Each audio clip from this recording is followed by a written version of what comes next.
إن الحمد لله نحمده ونستعينه ونستغفره ونعوذ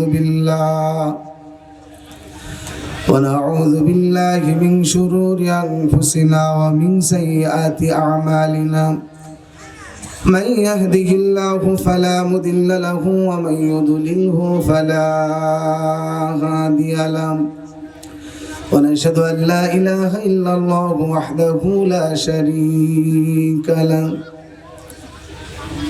সকলে আমার সাথে মুহাব্বতে জবান খুলে পড়ুন আম্মা বা'দ আউযু বিল্লাহি মিনাশ শাইতানির রাজীম বিসমিল্লাহির রহমানির রহিম وقضى ربك ألا تعبدوا إلا إياه وبالوالدين إحسانا إما يبلغن عندك الكبر أحدهما أو كلاهما فلا تقل لهما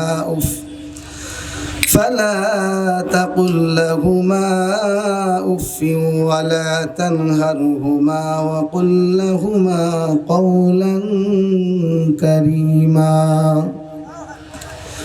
قال النبي صلى الله عليه وسلم الساكت عن الحق شيطان أخرج وقال تعالى إن الله وملائكته يصلون على النبي يا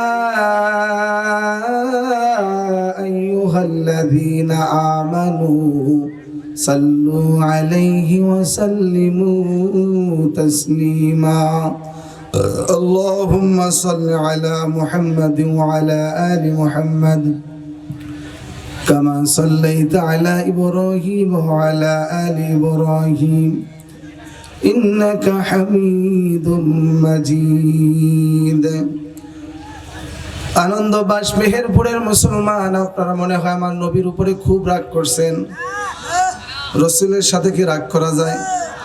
শুধু ভালোবাসা যায়। সুবহানাল্লাহ খান। আর নবীকে ভালোবাসলে তো সোজা জান্নাতে যাওয়া যায়। অথচ আমি এখন দুরূদ পড়লাম, নবীর সাথে মুহাব্বত বাড়বে, ভালোবাসা বাড়বে। অনেকেই পড়ছে, আবার অনেকে পড়ে নাই। মান সাল্লা আলাইয়া ওয়াহিদা সাল্লাল্লাহু আলাইহি আশারা। রাসূল বলেন, উম্মত যদি আমার নামে একবার দুরূদ পড়ো, আমার আল্লাহ সঙ্গে সঙ্গেই তোমাকে 10টা রহমত দিয়ে দেয়।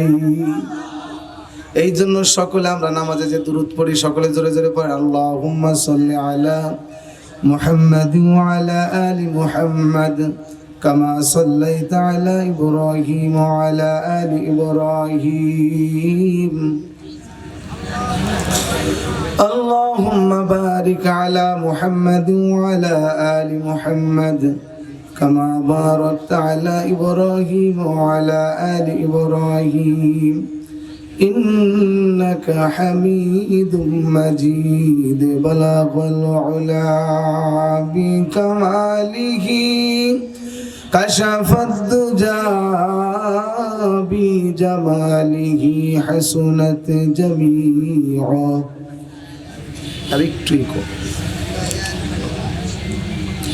আলহামদুলিল্লাহ, ঐতিহ্যবাহী মেহেরপুর জেলাধীন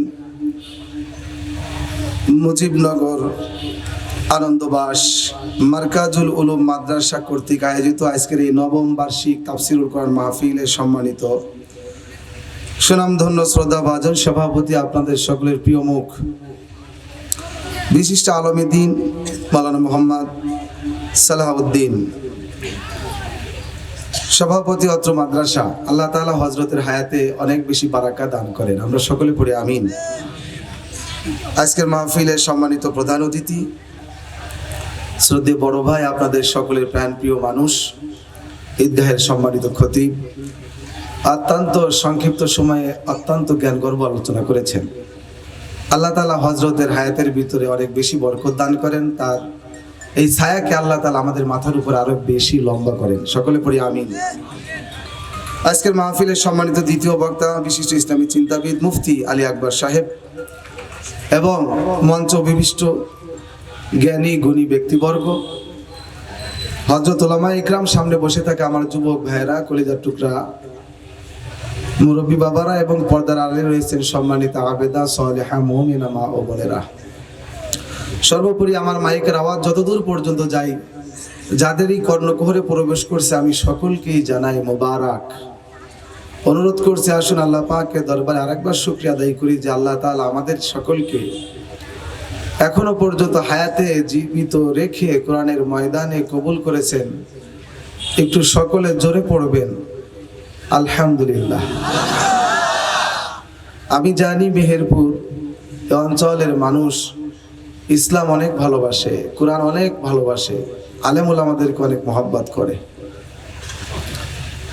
মাদ্রাসায় এসে বসলাম, এক মাওলানা সাহেব উনি 4টা সেদ্ধ ডিম এনে আমাকে বলছে, হুজুর একজন বোন আপনাকে 4টা সিদ্ধ ডিম পাঠিয়েছেন,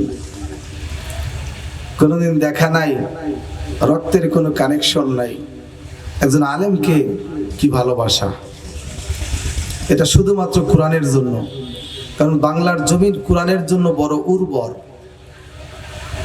আমাদের এক ভাই মাস্টার সাহেব, সম্ভবত উনি মসজিদ মাদ্রাসার বা মসজিদের সেক্রেটারি জেনারেল, ওনার বাসায় দুপুরে খাইলাম।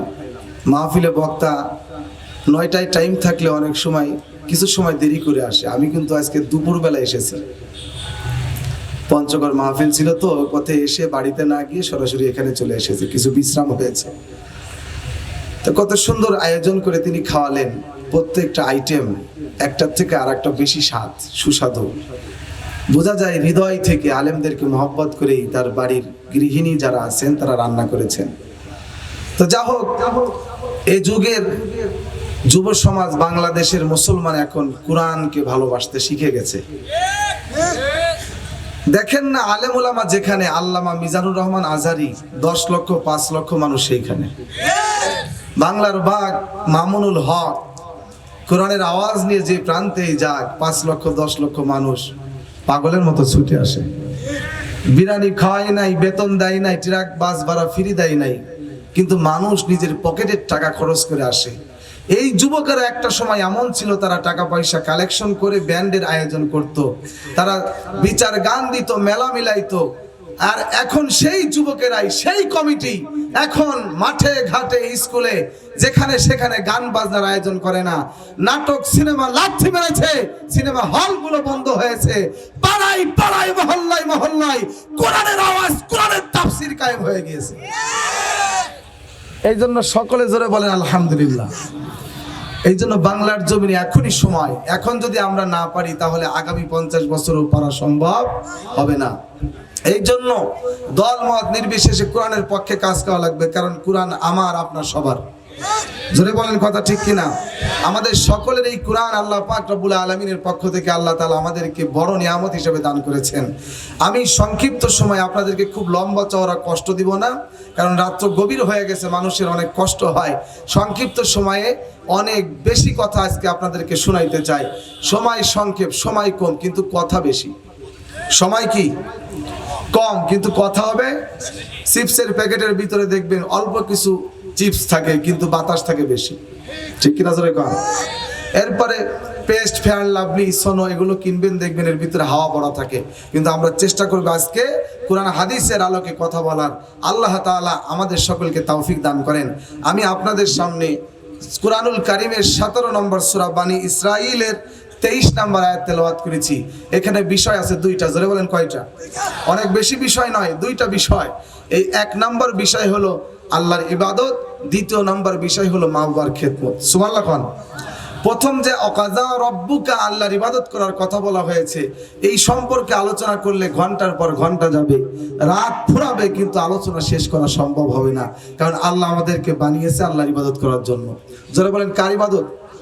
আল্লাহর ইবাদত করার জন্য আল্লাহ তাআলা আমাদেরকে বানিয়েছেন। মুসলমান ভাইরা আমার, আল্লাহ তাআলার ইবাদত করব আমরা মানুষ, আমাদেরকে এজন্যই সৃষ্টি করেছেন। আল্লাহ বলেন ওয়ামা খালাকাতুল জিন্না ওয়াল ইনসা ইল্লা লিয়াবুদুন।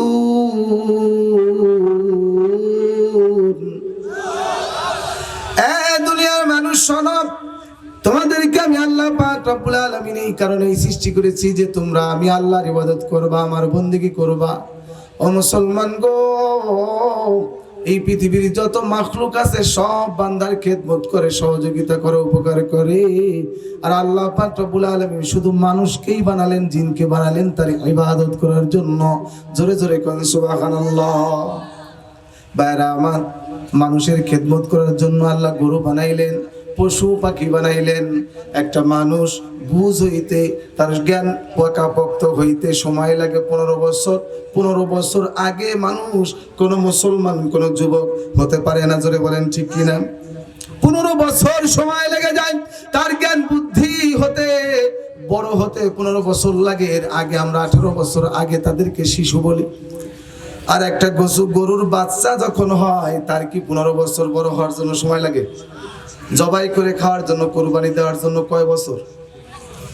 আমার ভাইয়েরা, একটা ছাগলের বাচ্চা 1 বছরে পরিপূর্ণ বয়স হয়ে যায়, সে মা হতে পারে 1 বছরে। জোরে বলেন ঠিক কিনা? কারণ যদি এই গরু, এই ছাগল যদি 15 বছর মানুষের মতো সময় লাগতো, তাহলে আমরা কিন্তু গরু ছাগলের মাংস খাইতে পারতাম না। হাঁস মুরগি আল্লাহ আমাদের জন্য বানিয়েছেন। দেখবেন হাঁস ডিম পারে রাতে, দিনের বেলায় ডিম পারে না। কারণ হাঁসগুলো দিনের বেলায় বাড়িতে থাকে না, মাঠে ঘাটে চলে যায়, পানিতে পুকুরে চলে যায়, নদীতে খালে বিলে চলে যায়। এই হাঁস যদি এখন রাতের বেলা ডিম না দিয়ে যদি দিনের বেলায় ডিম দেয়, তাহলে ডিম হারিয়ে যাবে, মাঠে ঘাটে পড়ে থাকবে। এই জন্য আল্লাহ বলেছেন, ও হাঁস, তোমাদেরকে আমি আমার বান্দা বান্দির জন্য বানিয়েছি। এই জন্য তুমি দিনের বেলায় পুকুরের ভিতরে, মাঠে ঘাটে ডিম দিও না, রাতের বেলায় খোপের ভিতরে ডিম দিবে, যাতে আমার বান্দারা বান্দিরা খাইতে পারে। আবার মুরগিকে আল্লাহ হুকুম করলেন ডিম দেওয়ার জন্য দিনের বেলা, কারণ সে তো আর দিনে এদিক ওদিক যায় না, বাড়িতেই থাকে। ঠিক কিনা বলেন? বাড়ির আঙ্গিনায় থাকে, এদিকে ওদিকে থাকে। যখন ডিম দেওয়ার প্রয়োজন হয়, ক ক করে মুরগি তার মালিকের সামনে চলে আসে। ডিমটা যখন দেওয়া হয়ে গেল, ডিমটা যখন পাড়া হয়ে গেল, বারবার কক কক করে ডাকতেছে। মালিক রাগ হয়ে বলে, এত ডাকিস কেন? তখন আবারও 2টা ডাক দিয়ে কক কক করে বুঝাইতেছে, মালিক আমি কিন্তু ডিম একটা পারছি। সুবহানাল্লাহ বলবেন না? ডিম একটা পারছি, জলদি করে তুমি ওখান থেকে নিয়ে আসো, না হলে কিন্তু অন্য মানুষ নিয়ে যাবে, তুমি খাইতে পারবা না। সুবহানাল্লাহ বলে না? এই জন্য সব বানিয়েছেন মানুষের জন্য, আমাদের জন্য। আল্লাহ পাক শুধু আমাদেরকেই মনোনীত করেছেন আল্লাহর ইবাদত করার জন্য। এখন ইবাদত কি, এটা আমাদের জানা দরকার আছে না নাই? বলেন, ইবাদত কি, এটা আমাদের জানার দরকার আছে না নাই? শুধু নামাজ পড়াই কি ইবাদত? শুধু যাকাত দেওয়া, হজ করা, শুধু রোজা রাখাই শুধু এগুলোই শুধু ইবাদত নয়। এগুলাও ইবাদত, অবশ্যই ইবাদত। এগুলোর পাশাপাশি আল্লাহর জমিনে ইকামতে দ্বীনের আন্দোলন করা, সংগ্রাম করা, এটাও আল্লাহর ইবাদত। কারণ মানুষকে আল্লাহ প্রতিনিধি বানিয়েছেন। আল্লাহ, সুবহানাল্লাহ বলবেন না? ইন্নী জাইলুন ফিল আরদি খলিফা। এ বান্দা বান্দির দল, তোমাদেরকে আমি আল্লাহ মনোনীত করেছি আমার প্রতিনিধি হিসাবে। না জিন জাতি নয়, ফেরেশতারা নয়, কেউ আমার প্রতিনিধি হতে পারবে না। একমাত্র আমার প্রতিনিধি হলো এই জমিনের ভিতরে মানুষ জাতি। জোরে বলেন সুবহানাল্লাহ। আল্লাহর পক্ষ থেকে আল্লাহ আমাদেরকে প্রতিনিধিত্ব করলেন, আল্লাহর পক্ষ থেকে খলিফা নিযুক্ত করলেন। এখন এই জমিনের ভিতরে আল্লাহ পাক শান্তি বজায় রাখতে চান, আল্লাহ পাক রব্বুল আলামিন ফিতনা ফাসাদ দূর করতে চান। এখন মানুষের দায়িত্ব হলো ফিতনা ফাসাদ দূর করা। কারণ ইন্নামাল মুমিনুনা ইখওয়াতুন ফাসলিহু বাইনা আখাইকুম।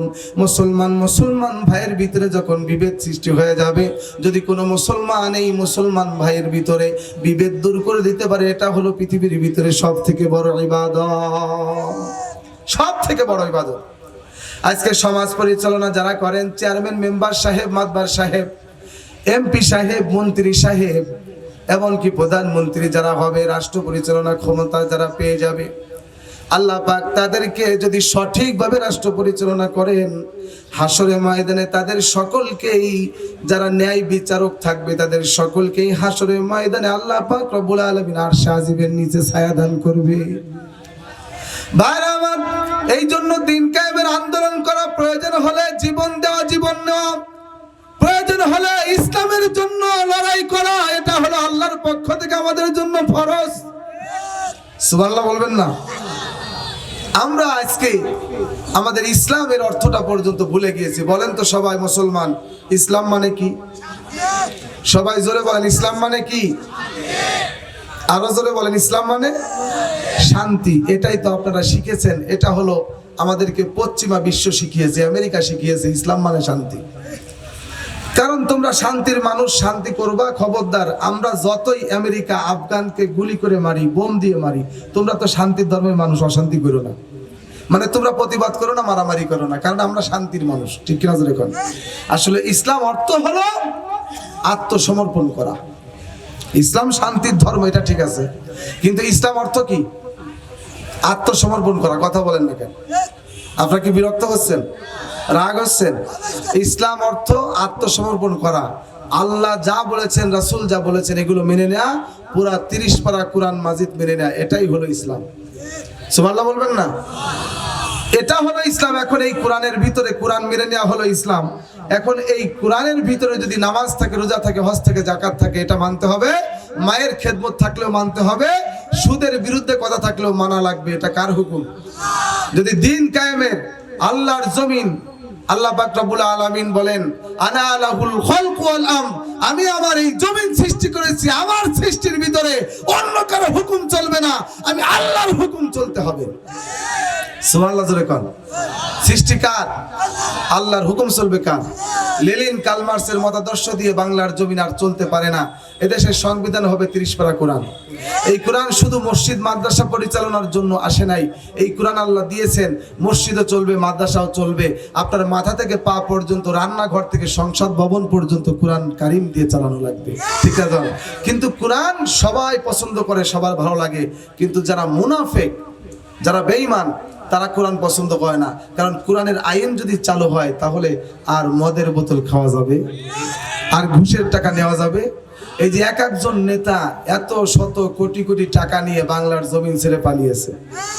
আজকে প্রতিবন্ধী ওবায়দুল কাদের কথায় কথায় আমাদেরকে শোনাইতো খেলা হবে, কথা বলেন ঠিক কিনা? আজকে সেই খেলা হওয়ার প্লেয়ারদেরকে খুঁজে পাওয়া যাচ্ছে না, মাঠে নামে না, জোরে বলেন ঠিক কিনা? আমরা বলি তোরা একটু মাঝে মধ্যে মাঠে নামবি, তাহলে আমাদের খেলতে সুবিধা হবে, না হলে খেলবো কার সাথে? এতদিন তোমরা, আল্লাহ পাক রব্বুল আলামিন তোমাদেরকে সুযোগ দিয়েছিল, কিন্তু তোমরা সেই সুযোগে সঠিক ব্যবহার করনি। তোমরা উল্টো এটার সাথে নাফরমানি করেছো। আমার পিলখানায় 57 জন সেনাবাহিনীকে হত্যা করেছো।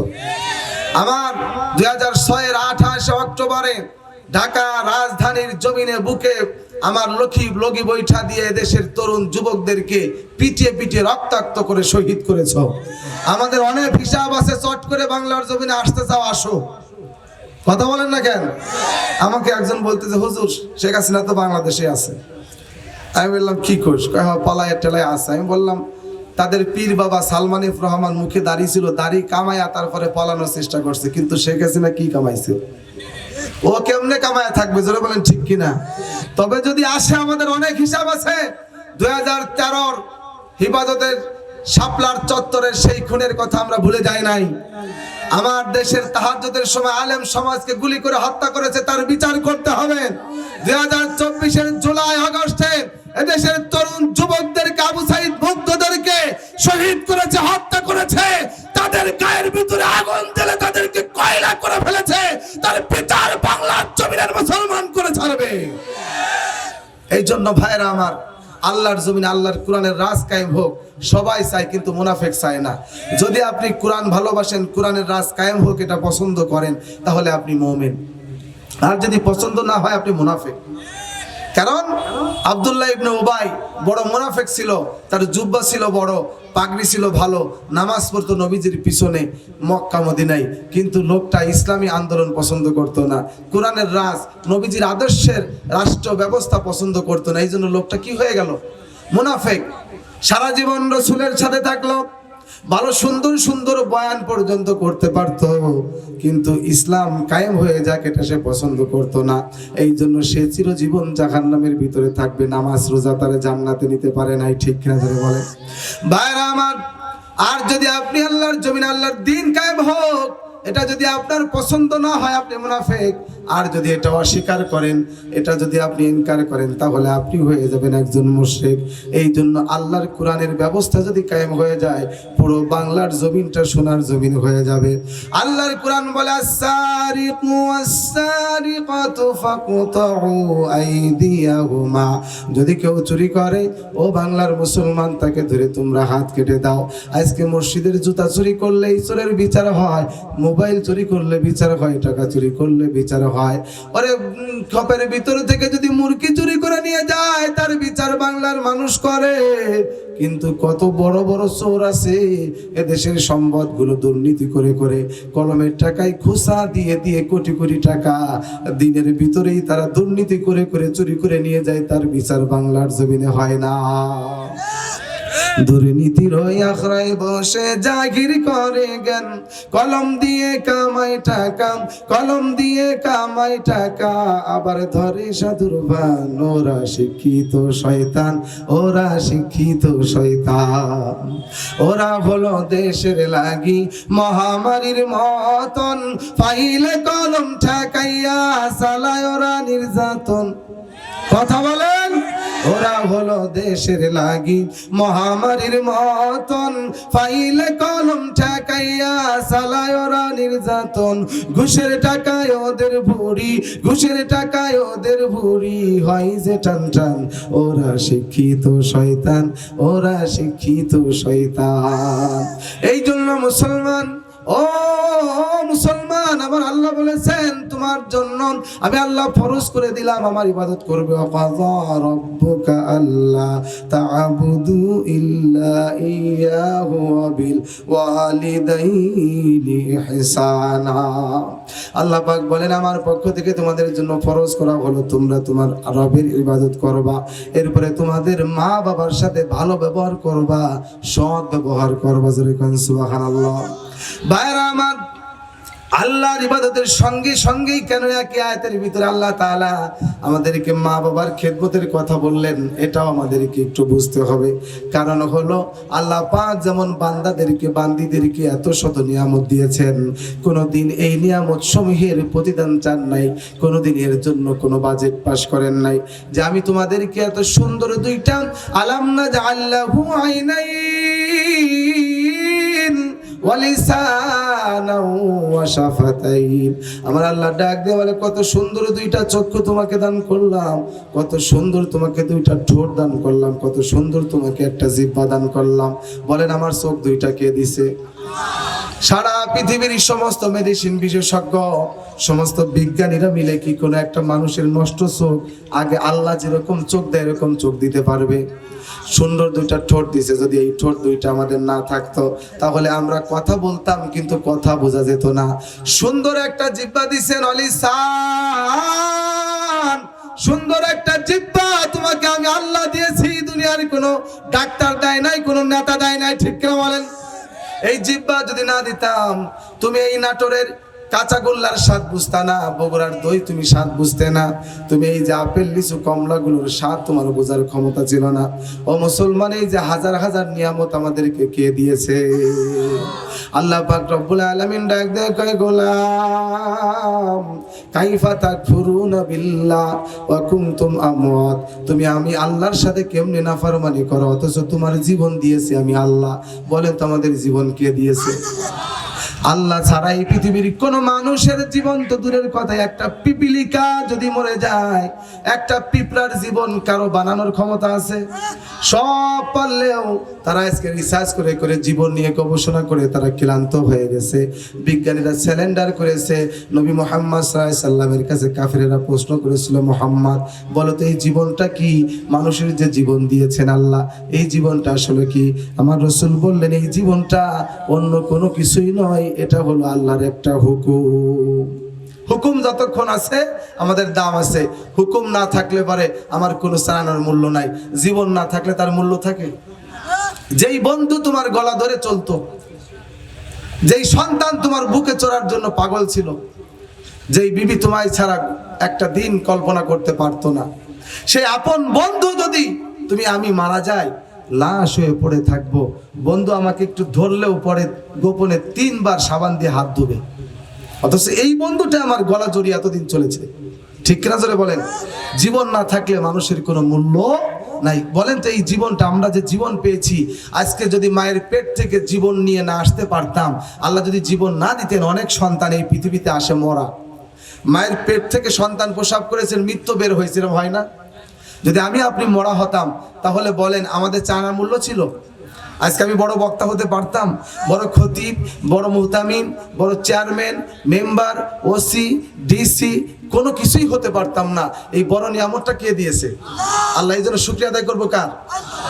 আল্লাহ পাক রব্বুল আলামিন বলেন, ইয়াখরুজু মিন বাইনিস সুলবি ওয়াত তারাইব, গোলাম রে, তোমাকে আমি তোমার বাবার পৃষ্ঠদেশের ভিতর থেকে বের করেছি এবং তোমার মায়ের বক্ষ পাঁজরের ভিতর থেকে তোমাকে বের করেছি। বাবার পৃষ্ঠদেশের ভিতর থেকে, মায়ের বক্ষ পাঁজরের ভিতর থেকে তুমি আর আমি কোথায় ছিলাম, কোন জায়গা থেকে আল্লাহ আমাদেরকে এনেছেন? আমাদের তো কোনো অস্তিত্ব ছিল না। ওই যে সবজির ভিতরে, চাউলের ভিতরে, ভাতের ভিতরে, মাংসের ভিতরে কত জায়গায় ছিলাম। এইগুলো আব্বা আম্মা, মাছ সবজিগুলো আব্বু খাইলো, আম্মা খাইলো, তাদের ভিতরে শক্তি তৈরি হলো। এরপরে তারা সহবাস করলেন, তার মাধ্যমে আল্লাহ মায়ের রেহেমের ভিতরে আমাদেরকে সংরক্ষণ করলেন। আল্লাহ পাক রব্বুল আলামিন বলে, বাবা ও মুসলমান, ও বান্দা বান্দির দল, তোমার মায়ের যে রেহেম আছে, এই গর্ভের ভিতরে, রেহেমের ভিতরে একটা ওয়াল আছে। এই চতুর্পাশে যে বিশাল ওয়াল আছে, এই ওয়ালের একটা জায়গায় তোমাকে আমি চোখের মতো, ব্যাঙের ছানার মতো, ব্যাঙের বাচ্চার মতো তোমাকে আটায় রেখেছিলাম, ঝুলিয়ে রেখেছিলাম।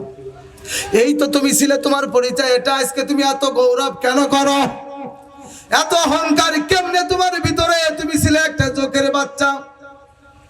এইখানে লেগে থাকলাম। আল্লাহ পাক রব্বুল আলামিন আমাদেরকে ফেরেশতাদের মাধ্যমে আমাদের পরিচর্যা করলো, ইঞ্জিনিয়ার পাঠিয়ে দিল। মুসলমান জমিনে আসার আগেই আল্লাহ পাক আমাদের পিছনে মেহনত শুরু করছে। হাজার হাজার ফেরেশতা তাফসীরের ভিতরে পড়েছে, হাজার হাজার রহমতের ফেরেশতা মায়ের গর্ভের ভিতরে একটা মানুষের জন্য মেহনত করে। যখন তার এই চোখের বাচ্চার মতো যখন ছিলাম, আল্লাহ পাক রব্বুল আলামিনের পক্ষ থেকে ফেরেশতারা যখন মাসে করে, কথা বল না কেন, আবেগ কন্ট্রোল করা শেখা লাগে। আল্লাহ পাক এমন এক পরিকল্পনাকারী, ওমা কারু ওমা কারাল্লাহ আল্লাহু খায়রুল মাকিরিন। সারা জীবন আলেমদেরকে, টুপি দাড়িওয়ালাদেরকে, তার মতের বিরুদ্ধে গেলেই রাজাকার। এখন তুমি তো সবচেয়ে বড় রাজাকার হয়ে গেলে। এ বাংলার জমিনের সব থেকে বেশি ক্ষমতা তোমার ছিল, প্রতি ইঞ্চি মাটি তোমার কথায় চলতো। আজকে মুজিবনগর তো ঘুরে আসলাম, তোমার আব্বার একটা মাথাও নাই। রাস্তার মোড়ে মোড়ে বাবার ভয়টা দিয়েছো, কোটি কোটি টাকা নষ্ট করেছো জনগণের। আমাদের আলেম সমাজ নিষেধ করেছিল, সেই জন্য জেলার ভিতরে বন্দী করেছো। আলেমদের বানতে হয় নাই, সাধারণ মানুষ বাবার গলায় জুতার মালা দিয়ে রশি টেনে ভেঙে চুরমার করে দিয়েছে। ঠিক কিনা জোরে কর? আমরা চাই এখন আর কোন সরকারি অফিস, আদালতে, কোন জায়গাতে কারো ছবি থাকবে না। ভাইরা আমার, রাগ হচ্ছেন? কষ্ট হচ্ছে আপনাদের? আমি কি আলোচনা একটু করব? খুব সময় নেব না, আমি সব মিলে হয়তো 1 ঘন্টা কথা বলবো, কারণ রাত্র গভীর হয়ে গেছে। আপনাদেরকে কষ্ট দিব না, আবার ফজর পড়তে হবে। তবে আপনাদের যদি আগ্রহ থাকে আর 20 মিনিট হয়তো কথা বলবো। আগ্রহ আছে? সবাই জোরে বলেন তো আল্লাহু আকবার। ভাইরা আমার, এবার এই চাচা ডাক দেওয়ালে, বিবি তুমি যদি পূর্ণিমার চাঁদের থেকেও সুন্দর না হও, তাহলে তুমি তালাক। কথাটা বলার সঙ্গে সঙ্গে তার ভিতরে আবার অনুশোচনা শুরু হয়ে গেল, কান্নাকাটি শুরু করলো। আমার দেশে দেখবেন কিছু পুরুষ আছে, কিছু পুরুষ আছে, পুরুষ নামের তারা কলঙ্ক, কথায় কথায় বিবিরে তালাক দেয়। শুধু বউ তালাক দেয় তা না, বউয়ের মাকে তালাক দেয়, বউর বাবাকেও তালাক দেয়। এমনকি যেই হুজুর বিবাহ করাইছে ওই হুজুরেও তালাক দেয়। কথা বলেন ঠিক কিনা? আবার হুজুরের কাছে মাসলা নেই, হুজুর একটু ফতোয়া দেন, দয়া করে হুজুর, আমি তো তালাক দিয়ে দিয়েছিলাম রাগের মাথায়, আমি কি আবার সংসার করতে পারবো? হুজুর, আমি তো রাগ হয়ে গিয়েছিল। বলে তো আবার ভাইয়েরা, রাগ না হলে খুশি হয়ে কি কেউ কোনোদিন তালাক দিতে পারে? মানুষ তো রাগ হয়েই তালাক দিবে। এই জন্য বৈধ হালালের ভিতরে সব থেকে নিম্নমানের বৈধ হালাল হলো স্ত্রীকে তালাক দেওয়া। ঠিক কিনা জোরে বলেন? কথায় কথায় তালাক বলা যাবে না। আর তালাক যদি একবার দিয়ে দেন আর কোনোদিন এই বিবি নিয়ে সংসার করা যাবে না, সন্তান হলে অবৈধ হয়ে যায়। ঠিক কিনা বলেন? এখন তো এই লোকটা বিবিকে বলে ফেলেছে পূর্ণিমার চাঁদের থেকে সুন্দর না হলে বিবি তুমি তালাক। কিন্তু সঙ্গে সঙ্গে আবার অনুশোচনা, হারে এতদিন সংসার করলাম, আমার সংসারে এসে কত কষ্ট করলো, আমাকে রান্না বান্না করে কত আদর যত্ন করে আমাকে খাওয়ালো, সন্তানগুলো সে কত কষ্ট মানুষ করলো। এখন সেই বিবি যদি তালাক হয়ে যায় তাহলে আমি আমার বাকি জীবন কেমনে কাটাবো? দৌড় দিয়ে চলে গেছে বড় মাদ্রাসায় গিয়ে বলতেছে, হুজুর দয়া করে একটু আমাকে ফতোয়া দেন, আমি তো আমার বিবিকে আবেগে বলে ফেলেছি, পূর্ণিমার চাঁদের থেকেও যদি সুন্দর না হও তুমি তালাক, তাহলে আমার বিবিকে তালাক হয়ে গিয়েছে। এমন সময় হুজুরেরা ডেকে বলে, ও চাচা বলেন আপনার বিবি কি দেখতে সুন্দর নাকি কালো? বলে এমন কালো এই গ্রামের ভিতর আর একটাও নাই, আলকাতরা ফেল। তাহলে তো সুন্দর না হলে তো আপনার বিবি তালাকি হয়ে গেছে। মনটা খারাপ করে বড় বেজার হয়ে বলে, হুজুর কোনো সিস্টেম কি নাই, ধরে জোরে 500 টাকা দেবো, একটু হালাল করে দেন। বলে বাবা কোনো সিস্টেম নাই, তালাক হয়ে গেলে ওই বিবি নিয়ে সংসার করবো না, তাড়াতাড়ি বাড়ি থেকে বের করে দাও। এবার লোকটা মনটা খারাপ করে গেট দিয়ে যখন বের হয়ে যায়, ছোট্ট বালক ইমাম আবু হানিফা রহমতুল্লাহি আলাই তিনি গেট দিয়ে ঢুকতেছেন, এমন সময় ওই মুরব্বীর মুখটা ভার, চোখের ভিতরে পানি দিকে ডাক দিয়ে নোমান বলতেছে, চাচা কি হয়েছে, এত দুঃখ আপনার মনের ভিতরে, কারণ কি, আপনি কান্না করেন কেন? এবার মুরব্বী লোকটা ডাক দিয়ে বলতেছে, বেটা রে তোর হুজুররাই আমার সমাধান দিতে পারে নাই, তোকে বলে কোনো লাভ নাই। কিন্তু বাচ্চাটা নাছরবান্দা বারবার প্রশ্ন করতেছে, ও চাচা দয়া করে আপনি একটু বলেন কি হয়েছে, আপনার কি বিপদ, আমি তো আপনার সমাধান করে দিলেও তো দিতে পারি। লোকটা এবার রাগ হয়ে ধমক দিয়ে বলতেছে, নোমান রে এত বড় বড় মৌলানারাই তো আমার ফতোয়া দিতে পারলো না, আমার সমাধান করতে পারলো না, তুমিও পারবা না। ধমক খায় এবার সামনে এসে বলতেছে, ধমক যতই দেন আমাকে আপনার বলতেই হবে সমস্যার কথা। এবার লোকটা বলতেছে, ও বালক শোন, আমি তোমার চাচিকে আবেগের কারণে বলে ফেলেছিলাম, বিবিরে পূর্ণিমার ওই চাঁদের থেকেও তুমি সুন্দর, যদি তা না হয় তাহলে তুমি তালাক হয়ে যাবা। ও নোমান রে তোমার হুজুরেরা আমাকে ফতোয়া দিয়েছে এই বউ নিয়ে আর সংসার করা যাবে না। ছোট্ট বালক ডান হাত ধরে বলতেছে, চাচা চলেন আমার সাথে লাইব্রেরিতে চলেন, দপ্তরখানায় চলেন, আপনার বউ তালাক হয় নাই, চাচির সাথে সংসার করা যাবে, আমি ফতোয়া দিয়ে দিলাম। আল্লাহু আকবার বলো। কি ছাত্ররা কয় এক কথা আর হুজুররা আর এক কথা, রাগ হয়ে গেছে। এবার উনি খুব রাগের সাথে মাদ্রাসার ভিতরে যায়, হুজুরেরা কি শুরু করছেন, আপনাদের ছাত্র বলে এক ফতোয়া আর আপনারা দেন আর এক ফতোয়া, কারণ কি পাইছেন কি? বলে কি কি হয়েছে? বলে আমি গেট দিয়ে চলে যাচ্ছিলাম আপনাদের ফতোয়া নিয়ে, কিন্তু আপনাদের নোমান এই ছাত্রটা আমাকে আটকে ধরেছে। বলে নোমান যখন ধরছে তখন খেলা একটা হবে, কারণ নোমান তো যেমন যেমন ছাত্র না, মাদ্রাসায় কিছু বা স্কুলে কিছু স্টুডেন্ট থাকে, তাদের অনেক তীক্ষ্ণ মেধা থাকে, তাদের প্রতি শিক্ষকদের অনেক ভালোবাসা থাকে, আলাদা একটা দৃষ্টি থাকে, তারা চিন্তা করে এই বাচ্চাটা ভবিষ্যতে কিছু হবে। ঠিক না ধরে খান? তো নোমানকে নিয়ে তো সমস্ত শিক্ষকদের বড় সুন্দর ধারণা। যখন বলছে নোমানে ফতোয়া দিছে তখন হুজুররাও সব ঠান্ডা হয়ে গেছে। ডাক দিয়ে বলতেছে, নোমান বাবা আমরা সবাই রিসার্চ করে তাকে ফতোয়া দিয়ে দিলাম, তার বিবি তো এত সুন্দর না, পূর্ণিমা চাঁদের সাথে তুলনা করেছে। নোমান বিন সাবেদ বলে, হুজুর আমার মুখের কথা না, এটা আমার আল্লাহর কোরআনের কথা, আমার ফতোয়া হবে না, আল্লাহর ফতোয়া শোনেন। বলে আল্লাহর ফতোয়া? বলে হ্যাঁ, আমার আল্লাহ বলেছে এই লোকটার বিবি তালাক হয় নাই। বলে সত্যি নাকি? বলে হ্যাঁ। কেউ তাই বললো? বলে ডাইরেক্ট বলে নাই, কিন্তু ইনডাইরেক্ট বলছেন, লাকাদ খালাকনাল ইনসানা ফি আহসানি তাকওয়িম।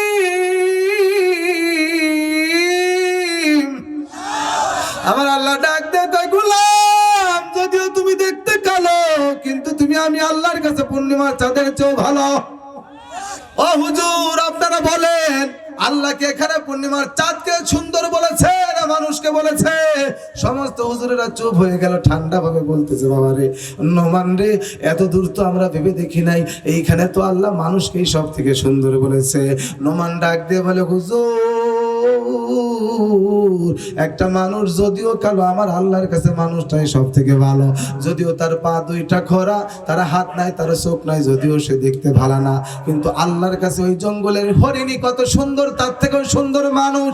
আল্লাহর কাছে পূর্ণিমার চাঁদ কত সুন্দর, তার মানুষ, কত সুন্দর ফেরেশতা। ওই ফেরেশতাকে আমার আল্লাহ কোরআনে দলিল দেয় নাই, সৌন্দর্যের কথা বলে নাই। মানুষকে আল্লাহ পাক রব্বুল আলামিন সব থেকে সুন্দর করে বানাইছে। আমার আল্লাহ ডাক দিয়ে বলে, গোলাম একটু তাকায় দেখ, এই পৃথিবীতে যত পশু আছে, যত প্রাণী আছে, সমস্ত প্রাণী যখন খাবার খায়, এই খাবারের কাছে তার মাথাটা নত হয়ে যায়। ওই যে হাঁস মুরগি যখন আমরা খাবার দেই, তখন কিন্তু খাবারের কাছে মাথা নিচু করে ঠুকায় ঠুকায় খায়। খাসার ভিতরে যখন গরু ছাগল খাবার দেই, এই খাবার কিন্তু গরুগুলো খাসার ভিতরে মাথা নিচে নামায় দিয়ে তারপরে খাবার খায়। একমাত্র তুমি মানুষ, তোমার এত সুন্দর করে বানাইলাম, ও গোলাম, তুমি যখন খাবার খাও সবার মাথা নত হয়, কিন্তু তোর মাথা নিচু হয় না। তুমি প্লেটের ভিতরে, থালার ভিতরে সুন্দর করে খাবার মাখাইতেছ, মাখানো কমপ্লিট, মাথা সোজা আল্লাহর দিকে, মাথা সোজা আল্লাহর দিকে, এই দিকে সোজা করে বান্দা হাতটা উঁচু করে ঘুরায় মুখের ভিতরে খাবার দাও। তুমি তখন বুঝাইতেছো, মালিক এই খাবারের কাছেও রিজিকের কাছেও আমার মাথা নত করি নাই। অতএব কোনো পীরের দরবারে আমার মাথা নত হবে না, কোনো মাজারে আমার মাথা নত হবে না, কত নেতা খেতার কাছে আমার মাথা নত হবে না। একমাত্র মুসলমান মাথা নত করবে নামাজের ভিতরে সিজদায়, তখন সুবহান রাব্বিয়াল আলা, তখন আমি আপনি মাথা নত করব মালিকের দরবারে। আল্লাহু আকবার। জোরে বলেন কথা ঠিক কি না? এই জন্য আমার আল্লাহ ডাক দিয়ে বলতেছে, গোলাম ইয়াখরুজু মিন বাইনিস সুলবি ওয়াত তারাইব, গোলাম রে, তোরে আমি আল্লাহ তোমার বাবার পৃষ্ঠদেশের ভিতর থেকে এবং তোমার মায়ের বক্ষ পাজরের ভিতর থেকে বানাইলাম। আমি নিজে হাতে আদর করে করে তোরে বানাইলাম। ও গোলাম, কেন বানাইলাম? তুমি জানো তুমি আমার ইবাদত করবা। গোলাম রে, তোরে আমি সুন্দর একটা জীবন দিলাম। এই মায়ের পেটের ভিতরে এখন তোমার 4 মাস বয়স হয়ে গেলে পরে তোমার এই দেহের ভিতরে জীবন দিছে কে? জোরে বলো, আমাদের জীবন দিছে কে? আমার আল্লাহ ডাক দিয়ে বলে, তোর জীবন দান করলাম। মায়ের পেটের ভিতরে 4 মাস বয়সে জীবন কমপ্লিট হয়ে গেল। জীবিত মানুষের বলেন তো মুসলমান, ক্ষুধা লাগে, খাওয়ার প্রয়োজন আছে না নাই? এখন তোমার মায়ের পেটের ভিতরে তোমার ক্ষুধা, তোমার বাবার লক্ষ লক্ষ টাকা আছে, কিন্তু মায়ের পেটের ভিতরে তুমি সন্তানকে একটু খাবার পাঠাইতে পারে নাই। অফিস থেকে আসার সময় তোমার ভাই বোনের জন্য বাবা জুস কিনে আনে, আঙ্গুর কিনে আনে, কিন্তু তুমি তোমার মায়ের পেটের ভিতরে তোমার জন্য কোনোদিন তোমার বাবা, তোমার মা, তোমার দাদা, তোমার দাদি, তোমার নানা, তোমার নানি, প্রতিবেশী কেউ কোনোদিন তোমার মায়ের পেটের ভিতরে খাবার টেলিফোন করে পাঠাইতে পারে নাই। তোর দুনিয়ার কেউ খাওয়াইতে পারবে না, কিন্তু আমি আল্লাহ তোর খাওয়ার ব্যবস্থা করেছি। তোর মায়ের পেটে, তোমার মায়ের পেটে তোমার জীবন দেওয়ার 3 মাস আগে খাবার রিজার্ভ করে মায়ের পেটের ভিতরে রেখেছি। মার রক্ত প্রসাবকে আমি, রক্তকে আমি বন্ধ করে দিয়ে এটাকে জমায়া জমায় তোমার মায়ের পেটের ভিতরে তোমার জন্য খাবার বানায় দিয়েছি। সুবহানাল্লাহ। তুমি কেমনে খাবা? এটা তো নাপাক। মুখ দিয়ে যদি তুমি এই নাপাক রক্ত যদি তুমি পান করো, তোমার মুখটা, তোমার জবানটা নাপাক হয়ে যাবে। এই জন্য মুসলমান, তোমার আমার নাভির সাথে মায়ের নারীর একটা কানেকশন লাগায় দিচ্ছেন। যখন ক্ষুধা লাগবে অটোমেটিক পেটের ভিতরে খাবার চলে যাবে। জোরে জোরে কোন সুবহানাল্লাহ। যেই মুখে নাপাক রক্ত লাগতে দেয় না আমার আল্লাহ, সেই মুখে তুমি কেমন করে সুদের মতো নাপাক লাগাও? 1 টাকা যে এই ব্যক্তি সুদ খাবে, সর্বনিম্ন 70 প্রকার গুনাহ তার আমলনামায় হাজির হয়ে যায়। সর্বনিম্ন ছোট গুনাহটা হলো নিজের মাকে বিবাহ করা, মায়ের সাথে জিনা করা। ও আনন্দবাসের এলাকার মুসলমান, মেহেরপুরের মুসলমান, বলেন তো, যদি আপনাদের গ্রামের এই সমাজের কোনো ছেলে তার মাকে বিবাহ করে, জিনা করে, তাহলে তাকে গ্রামে রাখবেন? পিটিয়ে তাড়িয়ে দিবেন? তাহলে মায়ের সাথে জিনা করার থেকেও তো বড় পাপী সুদখোর। তাহলে সুদখোর আপনার সমাজে থাকে কি করে? আপনি জানেন না? আল্লাহর হক, নামাজ হয়তো 2 ওয়াক্ত কম পড়েছেন, সেজন্য মালিক হয়তো আপনাকে মাফ করে দিবেন। লা তাকুনাতু মির রাহমাতিল্লাহ, মালিক মাফ করে দিবেন। রহমত থেকে নিরাশ হয় না, ঘোষণাকার। কিন্তু হকুল ইবাদ, বান্দার হক, আপনার বোন, আপনি বাবার সম্পদ যে পেয়েছেন, সমান অর্ধেক ভাগ আপনার বোনের আছে, কিন্তু আপনি তো আপনার বোনের সম্পদটা আজও পর্যন্ত বুঝিয়ে দিচ্ছেন না। আল্লাহ কি আপনাকে ধরবে না? আপনার গায়ে ক্ষমতা বেশি, শক্তি বেশি, আর একজনের আইল ঠেলে 3 হাত চলে গেছেন, আছে না নাই? আপনার ক্ষমতা বেশি, আর একজনের বাড়ি দখল, দোকান দখল করেছেন, বান্দার হক যদি কেউ নষ্ট করে তাকে আল্লাহ কখনো ক্ষমা করবে না। এই জন্য মুসলমান ভাইরা আমার, এই জবান দিয়ে আল্লাহ নাপাক পান করার নাই, নাভির ভিতর দিয়ে খাবার ঢুকিয়েছেন। পরিপূর্ণ দেহ যখন কমপ্লিট হয়ে গেছে, মায়ের গর্ভের ভিতরে যখন আমি আর আপনি ছিলাম, মায়ের রক্তগুলো টেনে টেনে খেয়েছি। আর একটা সন্তান যখন মায়ের পেটের ভিতরে থাকে, আজকের বিজ্ঞান বলে সর্বনিম্ন এই সন্তান তার মায়ের কলিজার উপরে 4500টা লাথি মারে। কারণ সন্তান মায়ের পেটের ভিতরে গোল আকার হয়ে থাকে, জেটির বাচ্চা চিনেন, ইন্দুরের বাচ্চার ইঁদুর বাচ্চার মতো এরকম ভাবে গোল আকার হয়ে বাঁকায় থাকে। সন্তান যখন তার পা দুইটা রাখবে, পা দুইটা যখন আল্লাহ সন্তানের তৈরি করে দেয়, এই পা দুইটা কোথায় রাখবে? আল্লাহ তাআলা মায়ের কলিজার উপর দিয়ে পা দুইটা উঠায় দেয়, সন্তান বড় হয়। আর মায়ের কলিজার উপরে সন্তানের পা দুইটা ভারী হতে থাকে। সন্তান যখনই জীবন্ত মানুষ তো মায়ের পেটের ভিতরে, এই সন্তান যখন নড়াচড়া করে, দেখবেন অনেক সময় ডাক্তাররা চেক আপ করে ঘোষণা দেয়, মাগো তোমার সন্তান তো বাঁকা হয়ে গেছে, মাথা ঘুরে গেছে। তার মানে সন্তান মায়ের পেটের ভিতরে নড়াচড়া করে, ঠিক কিনা বলেন? নড়াচড়া যখন করে, পা দুইটা নাড়া লাগে আর মার কলিজার উপরে লাথি লাগে। মায়ের কাছে মনে হয় আসমান ভেঙে মাথার উপরে পড়ে রে। এত যন্ত্রণা, এত কষ্ট আমরা পুরুষ কোনোদিন বুঝতে পারবো না, কোনোদিন আমাদের অভিজ্ঞতা হয় নাই। কিন্তু সাধারণ এতটুকুন যদি আমরা একটু চিন্তা করি, গবেষণা করি, ও মুসলমান, আমাদের এই পুরুষ মানুষ আমাদের পেটের ভিতরে যদি একটু গ্যাসের ব্যথা হয়, আমরা পাগলের মতো হয়ে যাই, কোথায় ডাক্তার, কোথায় ক্যাপসুল পাওয়া যায়, অস্থির হয়ে যায়। আর মায়ের পেটের ভিতরেতে সাধারণ কোনো গ্যাসের ব্যথা হয় নাই, সন্তানের বেদনা শুরু হয়ে গেছে। মায়ের পেটের ভিতরে 2 কেজি ওজনের একটা জীবন্ত সন্তান, 3 কেজি ওজনের একটা জীবন্ত সন্তান, 4 কেজি ওজনের একটা জীবন্ত সন্তান। এই সন্তান নিয়ে মা উঠান ঝাড়ু দিতেছেন, এই সন্তান পেটের ভিতরে গর্ভে নিয়ে মা বাবার কাপড় ধুইতেছেন, রান্নার কাজ করতেছেন। কলিজার ভিতরে লাথি লাগা, যুবক তুমি এই জমিনে আসছো, তোমার বাবা রাতের বেলা ঘুমায় কিন্তু মায়ের কিন্তু ঠিক মতো ঘুম হয় নাই। কতদিন মা খাইতে পারে নাই, কত রাত মা দুঃখিনী, 3 বেলা দিন ভরে রাত ভরে ঘুমাইতে পারে নাই। বাবা আরামে ঘুমাইতেছেন, খাটের উপরে নাক ডাকে। রাত 2টা 3টার সময় হঠাৎ করে বাবা খেয়াল করলেন খাটের কোনায় কে যেন নড়াচড়া করে। চোখ দুইটা কোন রকম কসলিয়ে তাকায় দেখতেছে তার বিবি। ডাক দিয়ে বলে, বিবি তুমি সারা রাত খাটের কোনায় বসে বসে নড়াচড়া করো, তোমার চোখে কি ঘুম নাই? মা ডেকে বলে, স্বামী গো, আপনিও মানুষ আমিও মানুষ, আপনার চোখে ঘুম থাকলে আমার কেন ঘুম আসবে না? ও গো মা, ও গো স্বামী, এশার নামাজ পড়ে আপনি ঘুমাইতেছেন, আমিও ঘুমাইতে গেলাম, কিন্তু সন্তান পেটে নড়াচড়া করে, এই জন্য আমি আরামের ঘুম হারাম করে সারা রাত আল্লাহর জিকির করি, তাসবিহ পড়ি, আমার সন্তানের যেন কোনো কষ্ট না হয়। আল্লাহু আকবার জোরে। কোন মাকে তুমি ধমক দিছো জানো?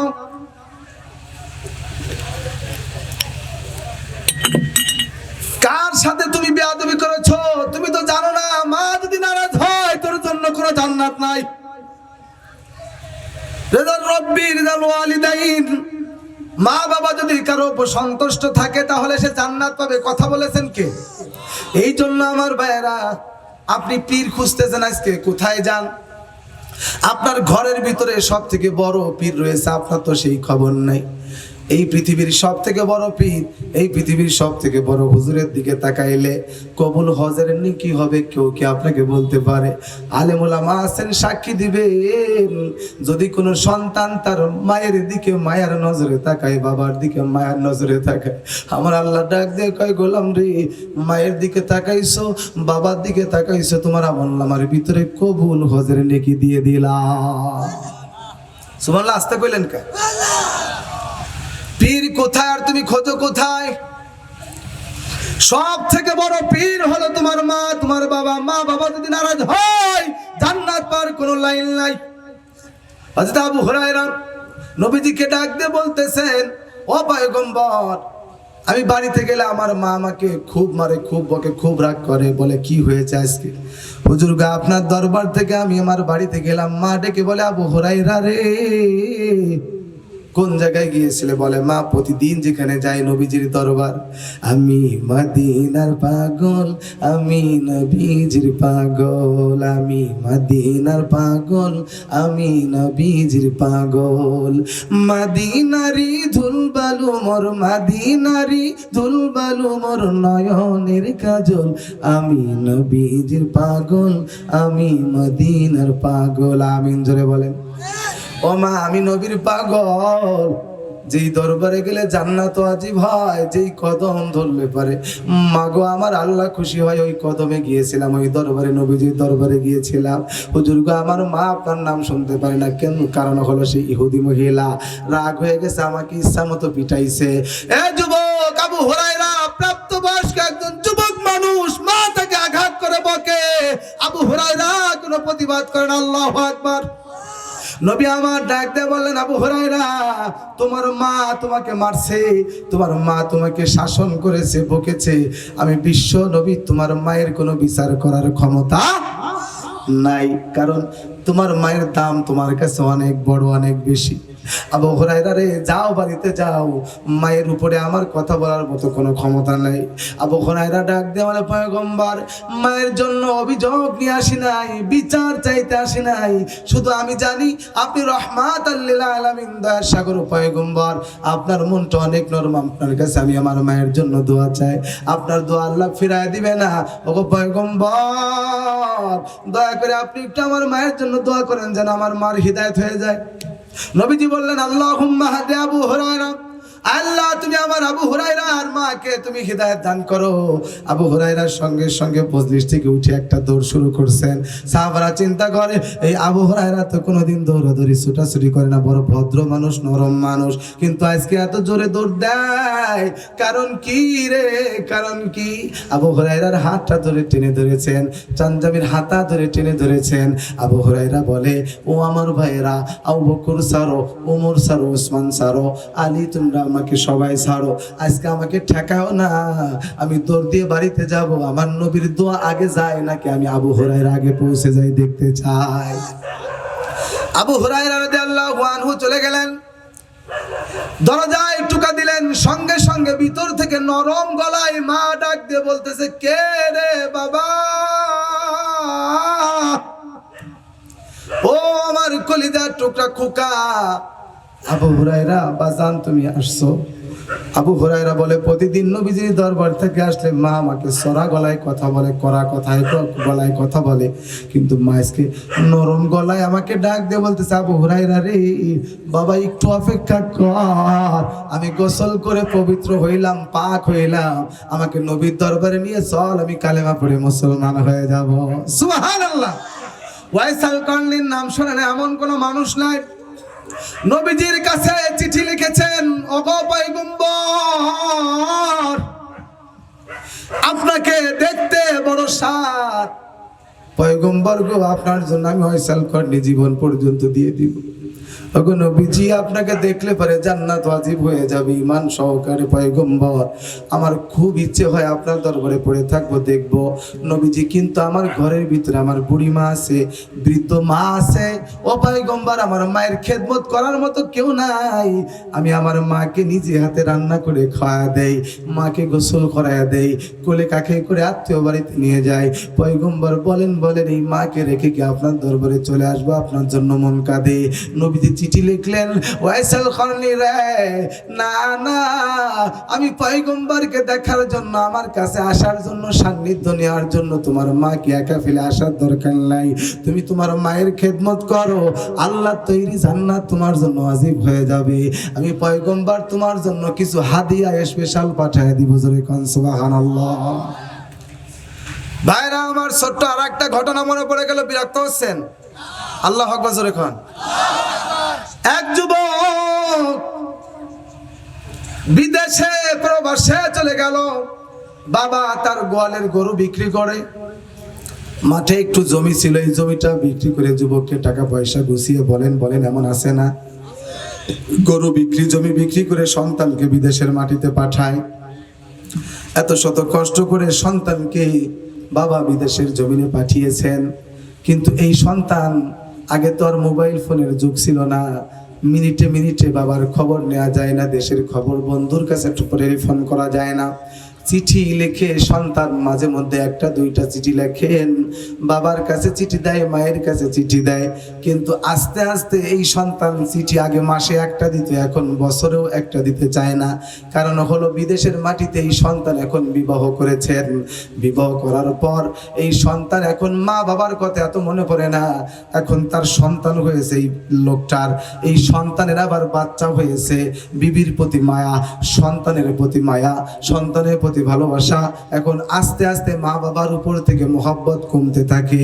এই বাংলার জমিনেও দেখবেন এমন কপাল পোড়া সন্তান আছে, বিবাহের আগে এই যুবক মায়ের জন্য পাগল, বিবাহের আগে এই সন্তান বাবার বড় ভক্ত করে, বাবার জন্য পাগল, বাবা ছাড়াই কিছু বোঝে না, মা ছাড়া কিছু বোঝে না, মাকে খুব ভালোবাসে, কিন্তু বিবাহ করে এখন বইয়ের কথা ওঠে আর বসে, চৌধুরীর বেটি যেইটা বলবে ওইটাই মানবে, মা বাবার কথা শোনার টাইম নাই। কথা বলবেন না? আমাকে একদিন এক যুবক বলে, হুজুর এই দুনিয়াতে আপনারা খালি ওয়াজ করেন, মা বাবা সব থেকে বড় আপন, আমি তো দেখি শ্বশুর শাশুড়ি বড় আপন, তার মধ্যে আবার শাশুড়ি আম্মাই এক নাম্বার। আমি বললাম, যুবক কেমনে বুঝলা তোমার শাশুড়ি সবচেয়ে বেশি ভালোবাসে? বলে, হুজুর গেছিলাম মাহফিল শোনার জন্য আনন্দ বাস গ্রামে, রাত্র হয়ে গেছে, মনে মনে চিন্তা করলাম এখন আর বাড়িতে যাব না, পাশেই যেহেতু ফরিদপুর পাড়া আমার শ্বশুর বাড়ি, আমি একটু শ্বশুর বাড়িতে ঘুরে যাই, রাতটা থেকে যাই, শীত লাগে অত দূর আর বাড়ি যাব না। রাতের বেলায় গেলাম, কলিং বেলে টিপ দিলাম, ভিতর থেকে শ্বশুর আব্বা প্রশ্ন করলো কে? আমি জবাব দিলাম, আব্বা আমি আপনার জামাই। নিজের বাবাকে আব্বু বলতে চায় না, আব্বা বলতে চায় না, কিন্তু শ্বশুরকে আব্বা গাল ঘুরে ডাক দেয়, ঠিক কিনা জোরে কর? আব্বা আমি আপনার জামাই আব্দুল করিম। সঙ্গে সঙ্গে হুজুর গেট খুলে দিছে, আর ঘরের ভিতরে যা কিছু খাবার ছিল হুজুরে সেইগুলো আমাকে দিয়ে দিছে। ফজরের আজান এখনো শুরু হয় নাই, দেখলাম আমার শাশুড়ি আম্মা শ্বশুরকে বলতেছে, স্বামী রে নতুন জামাই বাড়ি আসছে, তাড়াতাড়ি করে ওই যে মুরগ যে থাকে, মুরগি থাকে আমাদের ফরিদপুরে, এটাকে বলে খোপ, এদিকে কি বলে? ঠিক আছে তো? খোপের ভিতরে ও স্বামী মোরগ আছে বড় একটা, 1.5 কেজি ওজন, তাড়াতাড়ি টেনে বের করেন। জামাই কিন্তু রাতের বেলায় ভালো খাওয়াইতে পারি নাই। হুজুর গো আমার শাশুড়ি মা শ্বশুর আব্বাকে বলে বলে মোরগ বের করে জবাই করে হুজুর ফজর নামাজ পড়ে আসে, যখন বাসায় ঢুকলাম দেখি আমার জন্য গরম লুডুস কমপ্লিট করে ফেলছে। আর ডাক দিয়ে বলতেছে, জামাই বাবা টেনশন করো না, হালকা নাস্তা করো, নুডলস খাও, এরপরে পরাটা ডিম ভাজি দিয়ে আলু ভাজি দিয়ে খাও, 1 ঘন্টা অপেক্ষা করো, মোরগ কিন্তু কাটা কমপ্লিট। সকালবেলা 9টা হতে না হতে হুজুর আস্ত মোরগ আমার সামনে হাজির। পেটটা ভরে খাইলাম, আর মনে মনে চিন্তা করলাম শ্বশুর বাড়ি মধুর হাড়ি, এই বাড়ি কি ছাড়তে পারি? বসে গেলাম। দুপুর বেলায় দেখলাম শ্বশুর আমার বাজার থেকে, মুজিবনগর থেকে আমার শ্বশুর আব্বা আমার জন্য খাসির গোশত নিয়ে আসছে, আর ইলিশ মাছ মসমস করে শাশুড়ি আম্মা ভেজে দিয়েছে। হুজুর গো আবার রাতের বেলায় থাকলাম, গরুর মাংস খাওয়াইলো, কিন্তু বাড়িতে আমরা 5 ভাই, আমার মা একটা ডিম রান্না করে 5 ভাগ করে আমাদেরকে দিয়েছে, আর আমার শাশুড়ি সকালে মোরগের মাংস, দুপুরে গরুর গোশত, রাতের বেলায় খাসির গোশত। জীবনে কোনো দিন আমার মা এরকম একদিনও খাওয়াইতে পারে নাই। তাহলে আমার বেশি ভালো কে বাসলো? আমি বললাম, কপাল পোড়া শোন, যদিও তুমি দুষ্টমি করে বলেছ, কিন্তু শুনে রাখো যুবক ভাই, বইয়ের সাথে ভেজাল করে একদিন শ্বশুর বাড়ি যায় দেখো 3 বেলা 3 প্রকার খাওন, সলাইতে বেরোবে। কথা কর না কেন? তোমাকে এই জন্য আদর করছে মেয়েটা যেন ভালো থাকে, স্বার্থ আছে। ফুপু আম্মা খালা আম্মা তোমাকে আদর করে কারণ মেয়েটা তোমাকে দিতে চায়, আব্বা আম্মা তোমাকে ভালোবাসে, পৃথিবীর কোনো স্বার্থ নাই, বিনা স্বার্থে ভালোবাসে। ওরে স্বার্থ ছাড়া ভালোবাসে শুধু তোমার মা। কথা বলে না কেন? স্বার্থ না থাকিলে কেহ ভালোবাসে না, স্বার্থ ছাড়া ভালোবাসে শুধুই তোমার মা। এ যুবক আমার আল্লাহ ডাক দে বলে, গোলাম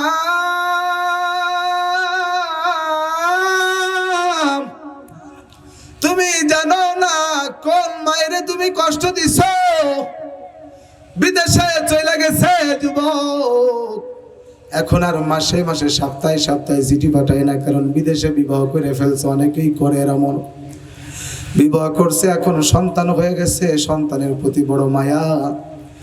এই যুবক এখন বিবির প্রতি বড় মায়া, আস্তে আস্তে আব্বা আম্মার কথা ভুলেই গেছে। এরকম কপাল পড়া আছে না নাই? এখন আর চিঠিও দেয় না, টাকা পয়সাও মায়ের জন্য বাবার জন্য পাঠায় না, আর বছরও একটা চিঠি আসে না। এরকম করে করে প্রায় 20 বছর হয়ে গেছে। হঠাৎ করে এই যুবক, তার যৌবন শক্তি নষ্ট হয়ে গেছে, অসুস্থ হয়ে পড়ছে, প্যারালাইসিস রোগী, মারাত্মক রোগ ধরা পড়ছে। এখন আর আগের মতো অফিস করতে পারে না, অনেক টাকা ইনকাম করতে পারে না। এই জন্য বিদেশি বউ, তার সন্তানেরা তাকে এখন আব্বু বলে ডাকতে চায় না, ঘাড় ধাক্কা দিয়ে ঘর থেকে বের করে দিয়েছে। নিজের কামাই করা টাকা দিয়ে বিল্ডিং বানাইছিল শ্বশুর বাড়ি বিদেশের মাটিতে, এইখান থেকে এখন জামাইকে, তার বরকে স্ত্রী ঘাড় ধাক্কা দিয়ে বের করে দিছে। রাস্তায় বের হয়ে এই সন্তান এখন মায়ের কথা মনে পড়ে গেছে, বাবার কথা মনে পড়ে গেছে। সন্তান এখন অনুতপ্ত ডাক দিয়ে বলতেছে, হায় হায়, কত অন্যায় করেছি, 20টা বছর হয়ে গেল, প্রায় 2 যুগ হয়ে গেল, মায়ের খবর নিলাম না, বাবার খবর নিলাম না। যেই বিবির জন্য এত পাগল, যেই সন্তানের জন্য এত পাগল, সেই বিবি সেই সন্তান আমাকে এখন পরিচয় দেয় না। রাস্তায় রাস্তায় ঘুরে আর মনে মনে চিন্তা করে, আমি আর কোথায় যাব না, সোনার বাংলাদেশে যাব, আনন্দবাসে যাব, আমি আমার মায়ের কাছে যাব। আমার মা কখনো, আমার বাবা কখনো আমাকে ফেলতে পারবে না, কারণ তাদের সন্তান আমি। জোরে বলেন ঠিক কি না? সন্তান চলে আসছে, এসে তাকা দেখে বাবার যেই ভিটা ছিল, ঘর ছিল, এইগুলো আর নাই। এই জায়গায় একটা বাগান হয়ে গেছে, আঙ্গুরের বাগান হয়ে গেছে। বাগানের ভিতরে প্রবেশ করে সন্তান ডাক দিয়ে বলতেছে, ও বাগানওয়ালা ভাই, বাগানওয়ালা ভাই রে, এই ভিটা, এই জায়গার মালিক যেই লোকটা, সেই লোকটা কই, তাদের বাড়ি কই? বাগানের মালিক ডাক দিয়ে বলে, রে যুবক, এই জায়গার মালিক তো অনেক আগেই মারা গেছেন, অনেক অসুস্থ হয়েছে, তার একটা মাত্র কলিজার টুকরা সন্তান, তার অন্য কোনো ছেলে নাই, মেয়ে নাই। এই সন্তানটাকে বড় ভালোবাসে, বাবা তার সন্তানরে বড় ভালোবাসে, মা তার সন্তান বড় ভালোবাসে, আদর করে যত্ন করে জায়গা জমি বিক্রি করে তিনি বাড়িতে ফিরে আসছেন। কিন্তু মায়ের চোখের ভিতরে আগের মতো জ্যোতি নাই, 2টা চোখ কানা হয়ে গেছে, অন্ধ হয়ে গেছে। কারণ কি জানো? এই মা প্রতিদিন তার সন্তানের জন্য কান্দে, কানতে কানতে মায়ের চোখের পানি শুকিয়ে গেছে, চোখের জ্যোতি নষ্ট হয়ে গেছে। আল্লাহু আকবার কোন।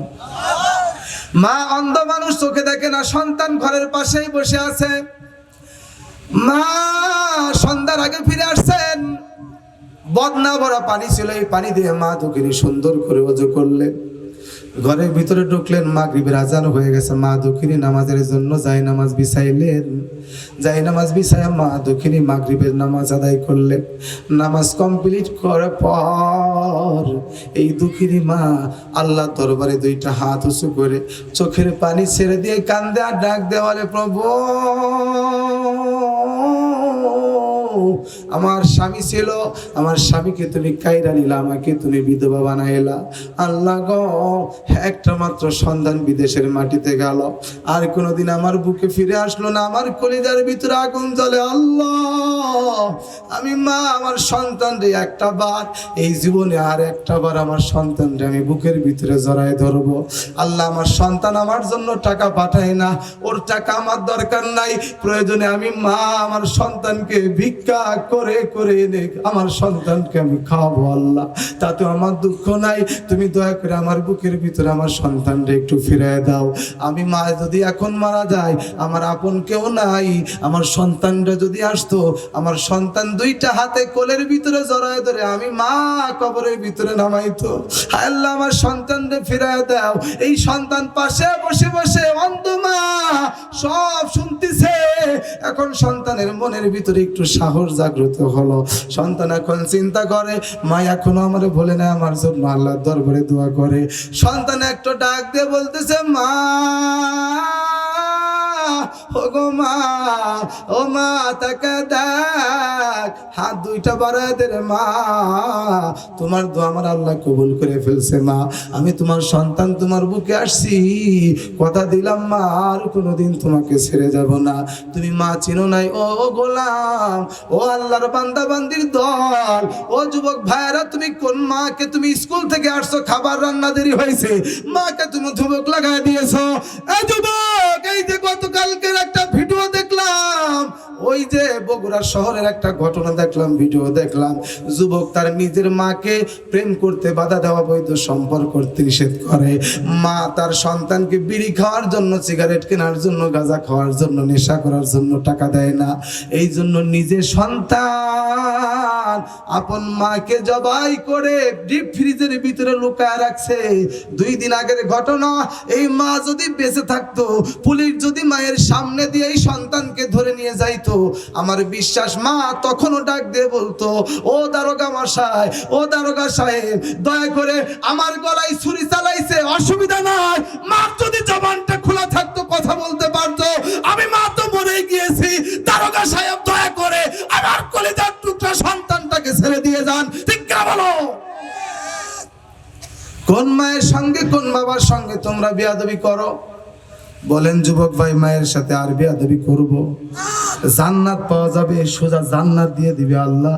মা বাবা যদি খুশি থাকে আমার ভাইরা, এই জন্য মা বাবার খুব বেশি ইবাদত, খুব বেশি খেদমত, আল্লাহর করব ইবাদত, মা বাবার করব খেদমত। রাজি আছি না নাই?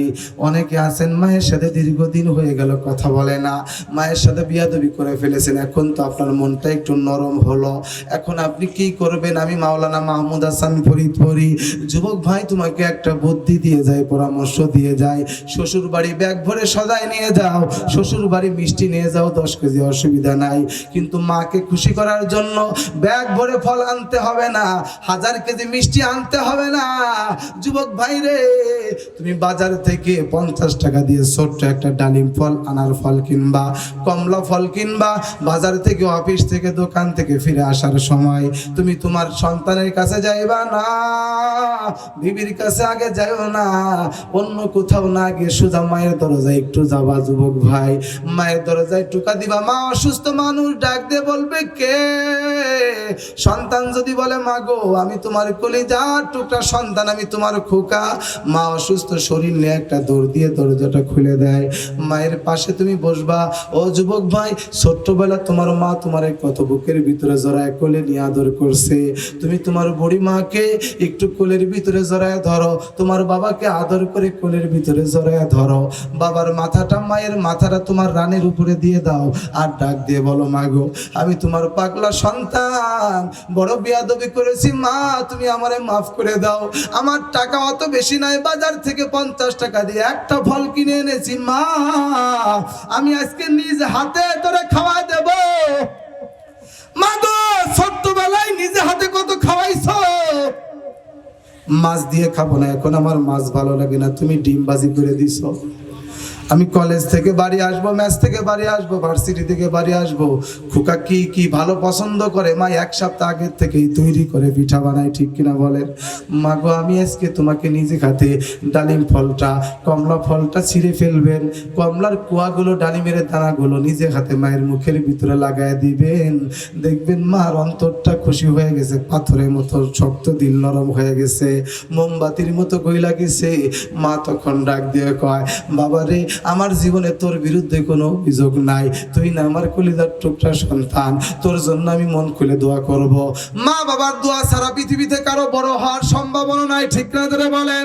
তুমি বড় হতে চাও, চেয়ারম্যান হতে চাও, মেম্বার হতে চাও, বড় আলেম হতে চাও, হাফেজ হতে চাও, মায়ের দোয়া নাও, বাবার দোয়া নাও, কপাল খুলে যাবে, ঠিক না বলো? এই জন্য আল্লাহর ইবাদত, জোরে বলেন কার ইবাদত করব? জোরে বলেন কার ইবাদত করব? নামাজ পড়বো, রোজা রাখবো, হজ করবো, যাকাত দিব, ঈমান আনবো, এবং আল্লাহর জমিনে আল্লাহর দ্বীন কায়েম করার জন্য মৃত্যু পর্যন্ত আমরা চেষ্টা করে যাব। এদেশের হক্কানি আলেম ওলামা আমাদের দিকে তাকিয়ে আছে, দেশের জনগণ আলেমদের দিকে তাকিয়ে আছে। জামাত বলো, হেফাজত বলো, চরমনাই বলো, আলিয়া বলো, সব ভেদাভেদ ভুলে যাও। এখন তাবলীগের ভিতরে আর কোনো ভেদাভেদ করো না, কোথাও কোনো ভেদাভেদ করো না, ভাই ভাই দ্বন্দ্ব করো না। তাবলীগ বুঝি না, জামাত বুঝি না, সবাই এক হয়ে যাও। হাতের 5টা আঙ্গুল যদি এক হয়ে যায় তাহলে সহজে ভাতের লোকমা মাখানো যায়, গিলে খাওয়া যায়। এই সমাজের মুসলমান ইসলামী দলগুলো যদি একটু এখন যদি ঐক্য হতে পারে, ভেদাভেদ ভুলতে পারে, বাংলার জমিনে কোনো নেতার খাওয়া থাকবে না। জনগণ আলেমদেরকে একটা সুযোগ দিতে চাই, জোরে বলেন ঠিক কি না? আলেমদের পক্ষে, কোরআনের পক্ষে যদি দেশের আলেম সমাজ আমাদেরকে ডাক দেয়, কোন কোন ভাই আমার তৈরি আছেন অন্য কোন জায়গায় নয়, আলেমদের পক্ষে সিলটা বসায় দেব। নারায়ে তাকবীর বলে দিয়ে হাত উঁচু করে দেখায় দেন। আমার ভাইরা, নেতা যদি ওমরের মতো নেতা হয়, আর 2 মিনিটে শেষ করব, নেতা যদি ওমরের মতো নেতা হয়, হাসরের ময়দানে আরশে আজিমের নিচে জায়গা পেয়ে যায়। সুবহানাল্লাহ বলেন। কেমন নেতা ছিলেন ওমর?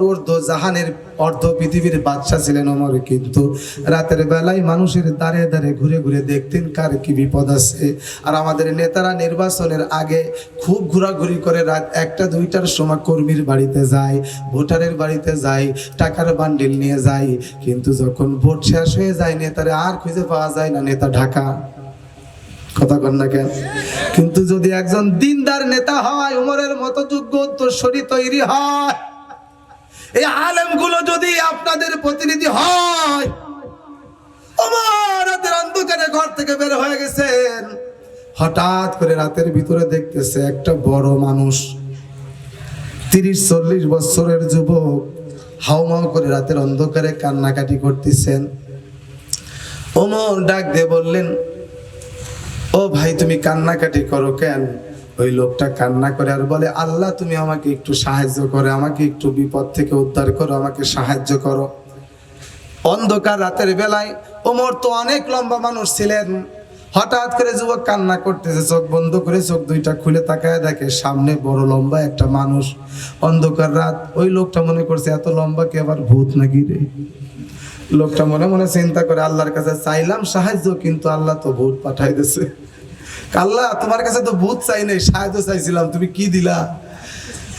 এমন সময় লোকটা ডাক দিয়ে বলে, হ্যাঁ যুবক কান্না করো কেন, কি হয়েছে তোমার? বলে, ভাই আপনি কি মানুষ না ভূত? অন্ধকারে আমি ভয় করতেছে। বলে, আমি মানুষ, বল তোর কি হয়েছে? বলে, ভাই আমার স্ত্রী গর্ভবতী নারী, সন্তান প্রসব যন্ত্রণা শুরু হয়েছে, এখন আমার আপনজন এই জায়গায় কেউ নাই, আমার বিবির পাশে একজন মহিলা ধাত্রী মা এসে তার সন্তানটা প্রসবের জন্য তার পাশে দাঁড়াবে, এমন কোন মানুষ আমার এখন নাই, এই জন্য আমি বিপদে পড়ে কান্দি, আমার বিবির কি বিপদ। ওমর ডাক দিয়ে বললেন, ভাই একটু অপেক্ষা করো, আমি তোমার জন্য দেখি কোনো ব্যবস্থা করতে পারি কিনা।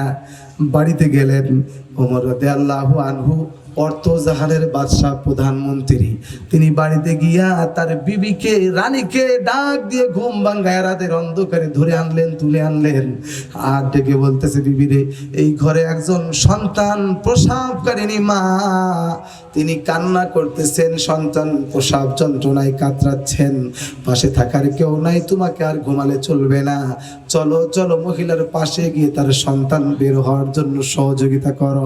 কিছুক্ষণ পর মহিলা ঘর থেকে বের হলেন, আর ডাক দিয়ে বলতেছেন, আমিরুল মুমিনিন ওমর, ও আমার স্বামী, এই সেই লোকটার তো একটা পুত্র সন্তান জন্মগ্রহণ করেছে।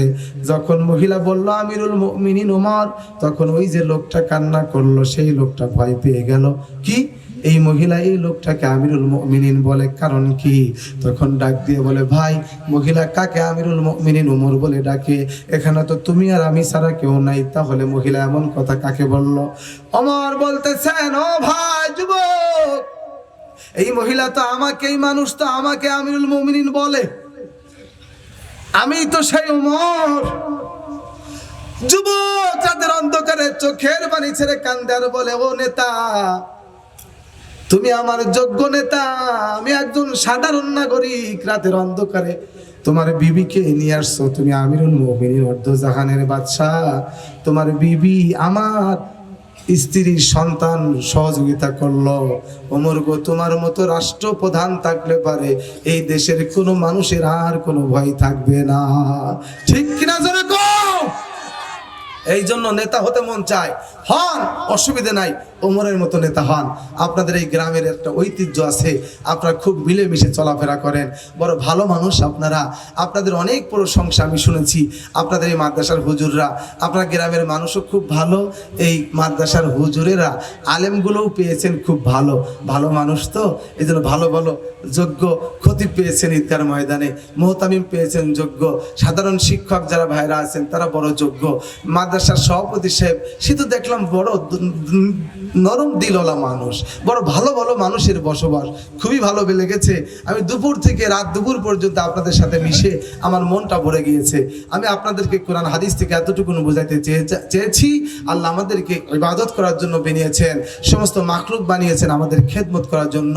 আর আমরা আমাদের মা বাবার সাথে ভালো ব্যবহার করব, আর ধমক নাই। মায়ের সাথে বেয়াদবি হয়েছে, পা জড়িয়ে ধরেন। বাবার সাথে অন্যায় করেছেন, আল্লাহর কসম করে বলি বাবাকে বলেন আপনি পা জড়িয়ে ধরতে দেরি আছে, মায়া বাবা মাফ করতে দেরি করবে না, ঠিক কিনা জোরে কন? আল্লাহ পাক বলেন, গোলাম তোমাকে চক্ষু দিলাম, হাত দিলাম, পা দিলাম, জীবন দিলাম, কতদিন বলি নাই এই যে সূর্য এত বড় একটা বাল তোমার ক্ষেতের ভিতরে আলো দেয়, তোমার ফসল ভালো হয়। তুমি সূর্য না উঠলে তোমার ভালো লাগে না। তোমার এই যে একটা লাইট লাগাইছো, মাস শেষে বিল দাও, না হলে তোমার তার লাইন কেটে দেয়। ওই সূর্যের আলো প্রতিদিন তোরে কত উপকার করলো। ওটা তো শুধু আলো নয়, তোমার ফসলের জন্য ভিটামিন, এটা তোমার কত খেদমত করলো। কোনোদিন আল্লাহ বলছে গোলাম রে এই মাসে কিন্তু সূর্যের বিলটা দিবে, না হলে কিন্তু তোমার ঘরের ভিতরে, তোমার ক্ষেতের ভিতরে সূর্যের আলো দিব না। অক্সিজেন যদি তুমি মাত্র একদিন যদি আপনি আইসিইউতে ভর্তি থাকেন, কিনে যদি অক্সিজেন লাইফ সাপোর্ট যদি আপনার লাগে, 60 থেকে 70 হাজার টাকা ঘন্টায় ঘন্টায় আপনার নষ্ট হয়ে যাবে। লক্ষ কোটি কোটি টাকার অক্সিজেন প্রতিদিন আমাদেরকে দেয় কে? এই জন্য সে আল্লাহর ইবাদত করতে রাজি আছি। আমি অসুস্থ মানুষ, গতকাল আমার সফরটা একটু বেশি লম্বা হয়ে গেছে, কয়েকদিন একটু প্রোগ্রামগুলো এলোমেলো হয়ে যাচ্ছে। আমি একেবারে 2 দিন 2 রাত 1 সেকেন্ডের জন্য আমার রাতের বেলা ঘুম হচ্ছে না। এই সফর করি গাড়িতে করে, আপনার গতকাল পঞ্চগড় একেবারে সেই তেঁতুলিয়া বলে ওই হিমালয় পাহাড়ের পাশে অনেক শীত ছিল, গতকাল ছিল। ওখানে যাওয়ার পরে আমার গলা খুবই ব্যথা, বসে গিয়েছে লম্বা সময়, পাবলিকও ছাড়ে না, হাজার হাজার মানুষ ভালোবেসে এসেছে, আলোচনা করেছি, ঘেমেছি, এরপরে গলা বসে গেছে, কষ্ট হচ্ছে। আপনারা যারা আমার বয়ান শুনেছেন দেখেছেন আমি কিভাবে কথা বলি, কিন্তু আজকে কথা বলতে আমার একটু কষ্টই হচ্ছে বা হয়েছে। তারপরেও আপনারা যেহেতু এত কষ্ট করে দীর্ঘ রাত পর্যন্ত বসে আছেন, আপনাদেরকেও তো মাহরুম করা যায় না। এই জন্য কোরআন হাদিস থেকে আপনাদের ভালোবাসার খাতিরে কিছু কথা বললাম। আমার যুবক ভাইরা তোমরা কি রাগ করেছো? আমার মা বোনদের জন্য আমি একটু বলবো, 2 মিনিট বলবো। মা গো, ও বোন, তোমার জন্য তো জান্নাত একেবারে সোজা। তুমি জান্নাতের 8টা দরজা, তোমাকে প্রত্যেকটা দরজাই তো তোমাকে ডাকবে। মাত্র 4টি কাজ তোমাকে আমার রাসূল দিয়েছেন। ইযা সাল্লাত মারআতু খামসাহা ওয়া সামাত শাহরাহা ওয়া আতাআত বালাহা ওয়া আহসানাত ফারজাহা। সুবহানাল্লাহ। মাত্র 4টি কাজ। বলেন কয়টি কাজ? মা বোন, আপনাদের জন্য, নারী জাতির জন্য সহজ আমার ইসলাম। আপনাকে মাঠে যাইতে বলে নাই, খাটতে বলে নাই, অফিসে যাইতে বলে নাই, জিহাদের ময়দানে রক্ত দিয়ে জীবন দিতে বলে নাই।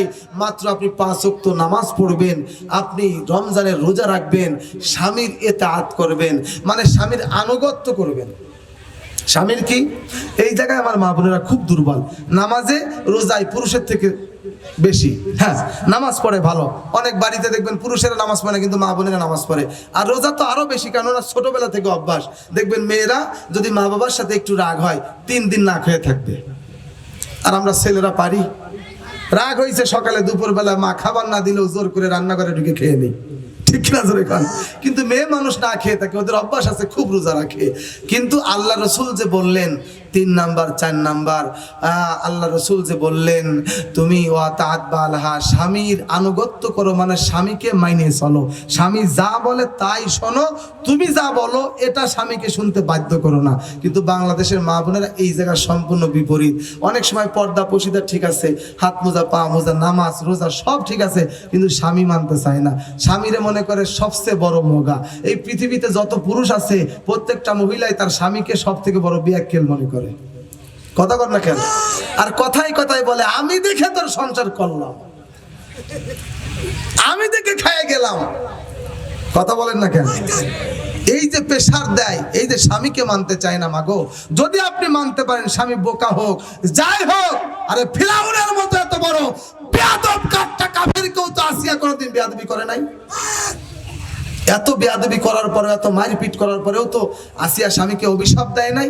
আর আপনার স্বামীকে আপনি কথায় কথায় মরে নাকা, ছাটা পরে নাকা বলে কিনা, এইগুলো বলে গালি দেন না। মা, আপনার স্বামীকে মেনে নেন, আপনি জান্নাতে যেতে পারবেন। আর পর্দা করেন, লজ্জা স্থানে হেফাজত করেন। স্বামী বিদেশে গেছে, খালি মার্কেটে যায়েন না, 3 বেলা মার্কেটে যায়, পরকিয়া করে।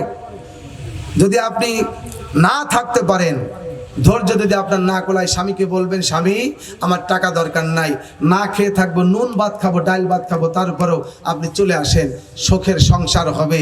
আর যদি আপনি স্বামীর অগোচরে, এই দেশে কি বলবো দুঃখের কথা, অনেক যুবক আমাদের কাছে অভিযোগ করে, ফোন দেয়, কান্দে, বলে হুজুর বিদেশের মাটিতে আসি, মা নাই, বাবা নাই, বন্ধু বান্ধব প্রতিবেশী কেউ আমার পাশে নাই, এত কষ্ট করে ঘাম ঝরিয়ে টাকা উপার্জন করি, আমার বিবি অন্য যুবকের সাথে কথা বলে, আমি ইমো হ্যাক করে, মেসেঞ্জার হ্যাক করে, হোয়াটসঅ্যাপ হ্যাক করে আমি এখন বাংলার জমিনে আমার বিবি কোথায় কি বলে আমি সব দেখি। আমি বললাম কি ব্যাপার, এটা কেমনে সম্ভব? এমনও আছে, ও এক যুবক আমাকে বলে হুজুর আমি বিবাহ করেছি, একই খাটে শুয়ে আমার বিবি অন্যদিকে মুখ করে অন্য যুবকের সাথে মোবাইলে, মেসেঞ্জারে, ইমোর ভিতরে চ্যাট করতেছে। স্বামী বলল কি ব্যাপার বিবি, এটা কেমন? তুমি অন্য যুবকের, অন্য ছেলের সাথে তুমি কথা বলো, কারণ কি? এখন বিবি বলতেছে তুমি এত মাইন্ড করো কে, তোমার মন এত নিচু কে? হ্যাঁ, আমি আমার বয়ফ্রেন্ডের সাথে একটু কথা বলতেছি আর তুমি মাইন্ড করো, আছে না নাই? যদি বয়ফ্রেন্ডের কথা কোনোদিন বলে কারো বিবি, এত জোরে থাপ্পড় মারবা যুবক যেন কানের তালায় 2টা না ফাটলো 1টা ফাটে। হাসো না, যদি না পারো, এই জায়গা যদি শক্ত না হও, তোমার বিবি আল্লাহ রাস্তায় চলে যাবে, হুজুরের তাবিজেও ফিরে আসবে না। এত বড় ব্যাখ্যেন বিবি একটু পর্দা করে চলতে চায়, পরপুরুষের সামনে যাবে না। উনি বন্ধু নিয়ে আইছে, এখন বিবি তো পর্দা করে চলে, বন্ধুর সামনে যায় নাই, মাইন্ড করে, আমার বন্ধু আসছে, বন্ধুর সামনে গেলি না, পরে বন্ধুর সাথে যখন যোগাযোগ শুরু হয়ে যাবে তখন তো কাইন্দেও কুল পাবা না। কথা বলেন না কেন? বিবি তোমার দেখবা শুধু তুমি, অন্য কারো দেখার অধিকার নাই। ওয়াকারনা ফি বুয়ুতিকুন্না ওয়ালা তাবাররাজনা তাবাররুজাল জাহিলিয়াতি উলা, পর্দা করার কথা তো আমার আল্লাহ বলেছেন। ভাজা মাছ, ইলিশ মাছ ভাজা করে, বিবি ইলিশ মাছ ভাজা করে রান্নাঘরে রাখছে, স্বামী বাজার থেকে বড় একটা মাছ আনছে 1.5 কেজি ওজন, বলছে খুব মসমস করে ভাজা করবা আর 2-4টা চাক চাক করে পেঁয়াজ দিবা, শুকনো মরিচ ভাজা করবা, আমি পেট ভরে ইলিশ মাছ ভাজা করে ভাত খাবো। এবার স্বামী তো বলে চার দোকানে চলে গেছে, রাত সন্ধ্যা, বন্ধু বান্ধবের সাথে আড্ডা দিতে দিতে রাত 9টা বেজে গেছে। এমন সময় বিবি কি করবে, অপেক্ষা করতে করতে ঘুম চলে আসছে, দিনভর কাজ করছে। এখন বিবি ওই রান্নাঘরের টেবিলের উপরে ভাজা মাছ রাখছে, ঘরের ভিতরে ছিল বিড়াল, ছিলেন তো বিড়াল, ডাক দিয়ে বলতেছে বিলাই রে, খবরদার, তোর বস, তোর মালিক কিন্তু এই ইলিশ মাছ বাজার থেকে কিনে আনছে, আমাকে মসমস করে ভাজি করতে বলছে, তোর মালিক কিন্তু এসে, তোর চাচা কিন্তু এসে ইলিশ মাছ ভাজা দিয়ে গরম ভাত খাবে, খবরদার, আমি টেবিলের উপরে রাখলাম ইলিশ মাছ, তুমি কিন্তু বিড়াল খেও না, যদি খাও তাহলে তোমার কিন্তু 3 বছরের জেল, আর যদি খেয়েই ফেলো তাহলে তোমার কিন্তু 50,000 টাকা জরিমানা, অনাদায়ে তোমাকে আরো 10 বছর জাহান্নামের আগুনে পোড়া লাগবে। রে বিড়াল, খবরদার ইলিশ মাছ খাইস না, ওয়াজ করছে, জেলের ভয় দেখাইছে, জরিমানার ভয় দেখাইছে। এরপরে বিবি টেবিলের উপরে ইলিশ মাছ ভাজি বাটির উপরে রেখে ঢাকনা দেয় নাই, শুয়ে পড়ছে। এবার বিড়াল যখনই লাইট অন্ধকার বন্ধ করছে, এক লাফ দিয়ে টেবিলের উপরে ইলিশ মাছ যতগুলো ছিল মস মস করে খেয়ে শেষ করছে। ওর কি আর ওয়াজ মনে আছে? ভাজা ইলিশ মাছ বিড়াল সামনে পাইলে ও জাহান্নামের ভয় মনে থাকবে? মস মস করে খালো। 9টার সময় স্বামী যখন আড্ডা দিয়ে বাড়ি আসছে, ঘরে ঢুকছে, হাত পা দিয়ে ঘরে ঢোকার সময় বলতেছে বিবি তাড়াতাড়ি করে ইলিশ মাছ দিয়ে আমারে খাওয়ান দাও, পেটে ক্ষুধা লাগছে। টেবিলের উপরে দেখে বাটি আছে, মাছ নাই। খুব রাগ হয়েছে মহিলা, কিরে বিড়াল রে এত সুন্দর করে বয়ান করলাম, জাহান্নামের ভয় দিলাম, জেল জরিমানার ভয় দিলাম, লাঠির 10টা আঘাত পিটানি খাবি সে ভয়ও দিলাম, তারপরও বিড়াল ইলিশ মাছ খাই ফেললো। স্বামী এই বিড়ালের বিচার করেন, স্বামী বলে কি হয়েছে? বলে ইলিশ মাছ বিড়ালে খাইছে, ঢাকনা দিছিলা নাকি? বলে ঢাকি নাই। স্বামী বলতেছে বিবি রে, বিড়ালের বিচারের আগে তোর বিচার আগে করা লাগবে। এই বিড়ালকে ওয়াজ করার দরকার নাই, বিড়ালকে জেলের ভয় জাহান্নামের ভয় দেওয়ার দরকার নাই। ইলিশ মাছ যদি ভালো মজবুত করে র্যাকের ভিতরে ঢুকায় রাখতা, ঢাকনা দিয়ে রাখতা, বিড়ালের বাবার ক্ষমতা ছিল না ইলিশ মাছ খাইতে পারে। মহিলাদেরকে ইফটিজিং করে, ধর্ষণ করে, কটু কথা বলে, কোন যুবকের বাবার ক্ষমতা ছিল না। যদি মহিলারা পর্দা আল্লাহর হুকুম মতো করত, জোরে বলেন কথা ঠিক কিনা? কিন্তু পর্দা করবে না। কুত্তার যেমন লজ্জা নাই, কিছু মহিলা আছে, কিছু যুবতী আছে কুকুরের মতো স্বভাব, ওদের লজ্জা শরম নাই। কুকুরের স্বভাব হলো 1.5 হাত 1 হাত একটা লেজ আছে, তার লজ্জা ঢেকে রাখার জন্য আল্লাহ দিয়েছেন। কিন্তু কুকুর দেখবেন তার লজ্জা ঢাকবে না, লেজ উল্টো করে দেখাইতেছে। ঠিক তেমনি ভাবে বড় একটা 2.5 হাত 3 হাত ওন্না আছে, এই ওন্না দিয়ে মেয়েটা ইচ্ছা করলে তার মাথার হেজাব বানাইতে পারে, বুক পিঠ ঢাকতে পারে, কিন্তু ওন্নাটা গলার ভিতরে বেচাইছে। কথা বলেন না কেন? ও আল্লাহ রে, কোন জামানায় পাঠাইছো আমারে? এই জামানার মানুষগুলো মানুষ নাকি বলেন, পশু পাখি হার মানাইয়া ঘোড়ার মতো চলে। ঠিক কিনা ধরে বলেন? ও আল্লাহ রে, আল্লাহ রে, কোন জামানায় পাঠাইছো আমারে? ঠিক কিনা ধরে বলেন? আমার ভাইয়েরা, এই জন্য মা বোনদের জন্য 4টা কাজ: 5 ওয়াক্ত নামাজ, রমজানের রোজা, স্বামীর আনুগত্য এবং পর্দা করা। মাগো, আপনার পায়ে হাত দিয়ে বলে যায় পর্দা করে চলবেন। আর কোনো পরপুরুষের সাথে কোনো সম্পর্ক নাই, কোনো যোগাযোগ নাই। প্রেম ভালোবাসা যা আছে, স্বামী তার স্ত্রী ভালোবাসবে, স্ত্রী তার স্বামীকে ভালোবাসবে। একই বিছানায় ভালোবাসা করে মুখোমুখি দুইজনের দিকে তাকায় শুয়ে থাকবে, তাদের জীবনের সমস্ত সগীরা গুনাহ মাফ। একই থালার ভিতরে স্বামী স্ত্রী খাবার মাখায়া যদি মুখে লুকমা স্বামী তার স্ত্রীকে তুলে দেয়, স্ত্রী স্বামীর মুখে তুলে দেয়, আল্লাহ রাসূল বলে তোমাদের এই ভাতের লুকমার কারণে তোমাদের জীবনের সমস্ত গুনাহ মাফ, তোমাদের মাথায় রহমত। জোরে বলেন সুবহানাল্লাহ। এই জন্য ভালোবাসা স্বামী স্ত্রীর সাথে, স্ত্রী স্বামীর সাথে, অন্য কোনো যুবকের সাথে, আর পুরুষ ভাইদের যুবক ভাইদের সাথেও বলবো, অন্য কোনো মেয়েদের সাথে যত প্রেম ভালোবাসা মন উজাড় করে স্ত্রীকে ভালোবাসবেন, সংসার জান্নাত হবে। আজকে পরকীয়ার কারণে মানুষ তার নিজের সন্তানের প্রতি পর্যন্ত অন্যায় করে, জোরে বলেন ঠিক কিনা, জবাই করে দিচ্ছে। এই জন্য পরকীয়ার ভয়ঙ্কর সবল থেকে আল্লাহ যেন আমার সমাজকে হেফাজত করেন। সকলে জোরে বলেন আমিন। আমি আমার আলোচনার এখানে ইতি টানছি। আমি আপনাদের সকলের কাছে দোয়া চাই এবং দোয়া করে বিদায় নিচ্ছি। সকলে মোনাজাত হবে এখন, দোয়া করে আমরা চলে যাব। দোয়া করবে আপনি করে আলহামদুলিল্লাহ রাব্বিল আলামিন, আসসালাতু ওয়াসসালামু আলা রাসূলিল কারীম। ربنا آتنا في الدنيا حسنة وفي الآخرة حسنة وقنا عذاب النار رب ارحمهما كما ربياني صغيرا মালিক আল্লাহ, আমরা তোমার গুনাহগার বান্দা, গুনার বোঝা মাথায় নিয়ে আল্লাহ তোমার পাক দরবারে দুইখানা হাত উঠাইছে। আল্লাহ আল্লাহ, এই যে মাহফিলের ময়দানে কত বান্দা বান্দির দল কত কষ্ট করে আরামের ঘুমকে হারাম করে দিয়া এই টপ টপ করে মাথার উপর থেকে কুয়াশার পানি বৃষ্টির মতো ঝরে, তার উপরে তারা কষ্ট করে আল্লাহ শুধু কোরআনের খাতিরে, কোরআনের ভালোবাসায় এই গভীর রাত্র পর্যন্ত তোমার বান্দা বান্দির দল বসে রয়েছে। আল্লাহ, তুমি দয়া করে এই বান্দা বান্দির সকলের জীবনের সব গুনাহ তুমি মাফ করে দাও। আল্লাহ আল্লাহ, প্রধান অতিথি সভাপতি সাহেব আল্লাহ এবং অন্যান্য অতিথিবৃন্দ যারা এখানে বসে আছেন, আমার যুবক ভাইয়েরা, মুরব্বী বাবারা, পর্দা আলে আমার কলিজার টুকরা মা বাবারা বসে আছে। আল্লাহ, মা বোনেরা, রব্বুল আলামিন,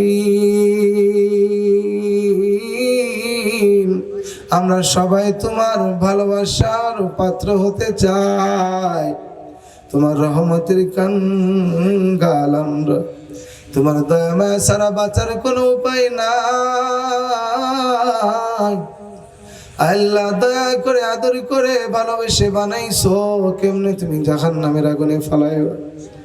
তোমার কি মায়া লাগে না? আল্লাহ, এই জীবনে তেমন কোনো পুঁজি নাই, তোমারে দেখায় মাপ চাবো। আল্লাহ, জীবনে একটাই পুঁজি, একটাই সম্বল, তোমার দয়া, তোমার মায়া।